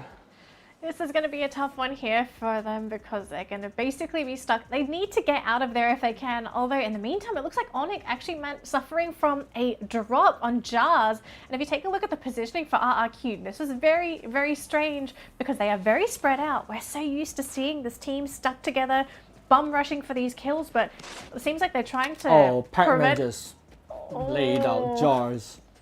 Yeah. Pac-Man just killed Oh, everyone. Onyx. Oh, Nick. This is not what Onyx wants in this last series of the day. Pac-Man just got himself 2 kills. Starting of the round. And Tayo? Tayo, he's almost dropped down and he's popped up global. He's protecting himself. He's gonna get a heal for himself, but I don't think he's going anywhere. There's just RQ members just firing on him. He has nowhere to go, and right now, Tayo is in a deep trouble. He's gonna get chased by RRQ members. Right now we can see Wizard as well getting laid out by Killa and Pahadi, and so as well John T is gonna be finishing up the kill onto Wizard. Onyx, this is a real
point, as I can see that Baby Arga might get a chance to get into top 5. Might even get a slight chance to sneak into the top 5. Slight chance. To be honest, I don't think they can. I think they needed a perfect round if they were going to possibly peek into that fifth They did spot. have double-digit kills as well, so it could be really hard for them. It could be. If they had double-digit kills, they... Oh, nah. I mean, wait. There's a chance. There's a chance. There would have been a chance if they had a double slight digits. chance. There's a slight chance. Oh my god, that was an amazing game. That was the most epic shot that I've ever seen in Free Fire history. I've never seen a shot like that. Well, you know why we get shots like that? It's Why? because Free Fire got nominated as the best mobile esports. Hell Yeah! yeah! There we go. A lovely production guy just dropped in now. Thank you guys and thank you community for supporting the game. And right now Free Fire has won themselves Esports Mobile Game of the Year. Not Mobile Game of the Year, but Esports. It's an esports. So this is the best competitive mobile game of the year. Without you guys voting it, without the community, without you guys, this can happen. Free Fire wouldn't won an award without you guys. And we wouldn't get games like we just had. Yeah, it wouldn't get games as we had. No. It's as well. Next year, I hope we get to nominate one of the pro players from Free Fire to become the mobile player of the year. You Could never be know. possible. It's all up to you guys. All your votes next time during the esports. votes. Yep. But right now, standings are still gonna be calculating because we just got the note from production that we're gonna be having. They're taking some time to calculate because I think everyone is stunned. Mind blown. Yep. And I think we all know that if you guys are noticing the Bahasa Malaysia stream or any other languages, everyone is mind blown right now. Oh, I mean, I heard the other stream Yep. screaming from here, so it was a massive play. This is just the play-ins. We haven't reached into the grand finals. Exactly. The grand finals are going to be fantastic next weekend. Oh god. As a reminder to everyone, make sure you tune in next weekend for the grand finals because not only do we have the best teams from every region, but also the top 5 teams today will also be playing. Yep, and top 5 teams are currently, all the teams are currently waiting for the standings to be announced. And I have an announcement to make. So I just got told from production that 2 teams have the same score for 5th and 6th. Oh, now this is interesting. I don't know who the teams are either, so don't worry, I'm really Yeah. excited. So, I'm guessing everyone sit tight, buckle up, get yourself some drinks right now. Grab your phone or even grab your PC, grab your laptop, over to your drinking station, grab some drinks and put on your seatbelts. It's gonna be a Seatbelts. put on a seatbelt because this is gonna be a shocking I think you need one. more than a seatbelt. You know the roller coaster Yeah, shoulder Put on the pads? shoulder straps. We're going to find out in just a moment who manages to make that 5th slot. I want to know what kind of happens if you get a tie. Who would have the upper hand? I think it would be kill points. I thought, think or is it placement points? it depends. I think it would rather be kill. It's up to the marshal's It's position. placement points prior Oh. to kill points. Okay, so who has the more placement points gets to qualify. Actually, this one makes it even more interesting because I have 2 teams in mind that I think I know who is sitting in 5th and 6th, but the placement points really throw me off. And I don't think we keep track of the placement points either, Danley. So, Technically I have the standings for the last round. It's just I can't math this round. this is I mean, gonna I be can't interesting. math that quickly. I need a whiteboard. Yeah, I think I can math that quickly as well as. As you all know, I just got told from production that our standings that's being calculated is right now still calculating because it's on a very long calculation because you have to decide who's going to be winning, who's going to be losing on the 5th or 6th spot. And this is a huge decision, to be honest, going to be made by the admins for the Hint tournament. number 2. We have a second hint. Both teams have a booyah. Both teams have a booyah. I think my prediction's correct. Do you want me to say it? What's that? I think it's Onic, and I also think it's RRQ. Both teams have booyahs. That's gonna be interesting. But I want to know. But the thing is, if it's placement points, wouldn't it be Onyx that gets fifth? Yeah, because Onyx has more consistent placement points ever to be. The team's advancing. It's King of Gamers, EXP Esports, Birth the Sky, RRQ Hades, and V Gaming. So it seems, unfortunately, Onyx are going to be missing out. Yep, Onyx. And we didn't notice about V Gaming as well. V Gaming just... I forgot. Yeah, Sorry. we totally forgot. So V Gaming, we're sorry that I forgot about you, but right now we remember you at this day because we'll be seeing you in the finals with RRQ, Hades, Burst Sky, EXP Esports, and so as well as King of Gamers in next Sunday's grand finals for FFCS Asia. So, you got, I mean, Burst Sky, to be honest, has surprised a lot of people. In a way. I'm slowly converting people. You're slowly converting Slowly. me as well. But oh, look at that! It's 92 to 92. But Onyx has more kills, but V Gaming has more placement points. This is when the whole idea of consistency really comes in, right? If you're consistent, then you have a better chance of making it up through the bracket. So this is where, for V Gaming, it's really kicked in for them because there were a couple of rounds where Onyx they dropped really early, so they would have missed out on those placement points. Yeah, and so as well, I have to say, Baby Argon definitely they made the last. They definitely made the last stand. I think there's a chance if Baby Argon played the last round a little bit better. A little bit more clean. Yeah, exactly. Yes, a little more cleanly on Purgatory, or if anything, if they played one more map. They could get a cleaner. chance. Yeah, there was a chance that they could have contested with V Gaming and Onyx Olympus, but this is a case of you're put against teams where you have a limited amount of time to practice against them, a limited amount of time to learn about them.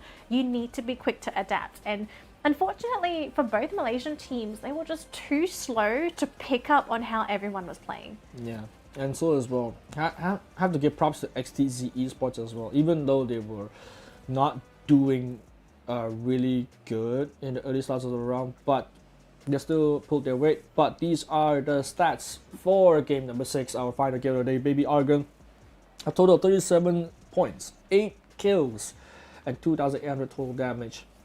If anyone's just tuning into the stream, we do recommend you go back and watch Kalahari, the second Kalahari, magnificent finish. That shot blew all of our minds. I mean, I think on a whole production set we can hear each other screaming already because of just that shot. I mean, you have to give props to Jabat, you have to give props to Cobra as well because these two, they are holding their ground. They are holding their ground at the longest time in that I can think of, and so as well. Baby Argon, not to say they're not experienced, but I mean, everyone has the first time. This is the international stage after all. You're playing against teams from other regions. You're playing against teams that has maybe even more experience or maybe even playing the global stage before. Because from what I heard, that is one of the teams that plays here has been into the World Championship before. So, experience will always, determine whether you perform or not. But can't say that as well. But Baby Argon definitely surprised us as well. They made some good plays, especially the last game. No doubt about that. Last game was spectacularly awesome. Well, it took 5 games to have that wonderful finish. Yeah. So it's a case of, can you adapt? I mean, I've said this multiple times, but it really is like that. There's no group stage for these teams. It's straight to the grand finals. Yep. So I think the most important thing for us now is to say congratulations to the top 5 teams that have made it to the grand finals next weekend. And as you can see on the screen right now, here are all of the teams that are going to be participating. Mark your calendar, the 29th of November. Be there or you're going to miss out on an opportunity of a lifetime. Yeah, and these are all the teams that will be finding themselves the total prize pool of $300,000 for first to the 12th place, and not definitely just that, country pride. You have to find out what's the strongest region in Southeast Asia. Yep. Well, we can see we have all the Indonesian teams, we have Malaysian teams, we have all the other teams right now in hand, but we don't know who's gonna be picking up the pace, or maybe even those teams are right now that are directly invited. They are watching this tournament right now. It makes you think if they watch today's matches. We don't know if they do or if they're scrimming, but do you think they might take a page out of some of these teams' books? They could be using today's matches as a way to sort of guess how everyone's going to be playing next weekend. I'm guessing certainly they will, especially some players might pick up some of the gameplay mechanics from RRQ and even Burst the Sky. I mean, if King of Gamers Club, they're pretty straightforward. Maybe not driving into danger zones, but other Yeah, not that. aspects. I mean, not that. Not exclude driving into danger zones, but yeah, you never know. These teams might get a chance to try it. Hey, let's try and drive into the danger zone. Let's try it. Test our luck. If we survive, this will definitely win. Who knows? It's a test. If you're a man or not a man, Yes. Just gotta drive straight into the danger zone and pray that you don't get hit. and you Pray. don't look back. Actually, that's true. You should not look back. Yeah, if you look back, you're doubting and doubt kills. And who's gameplay today? I think not to say gameplay, but the way they adapt and the way they play throughout the story mode.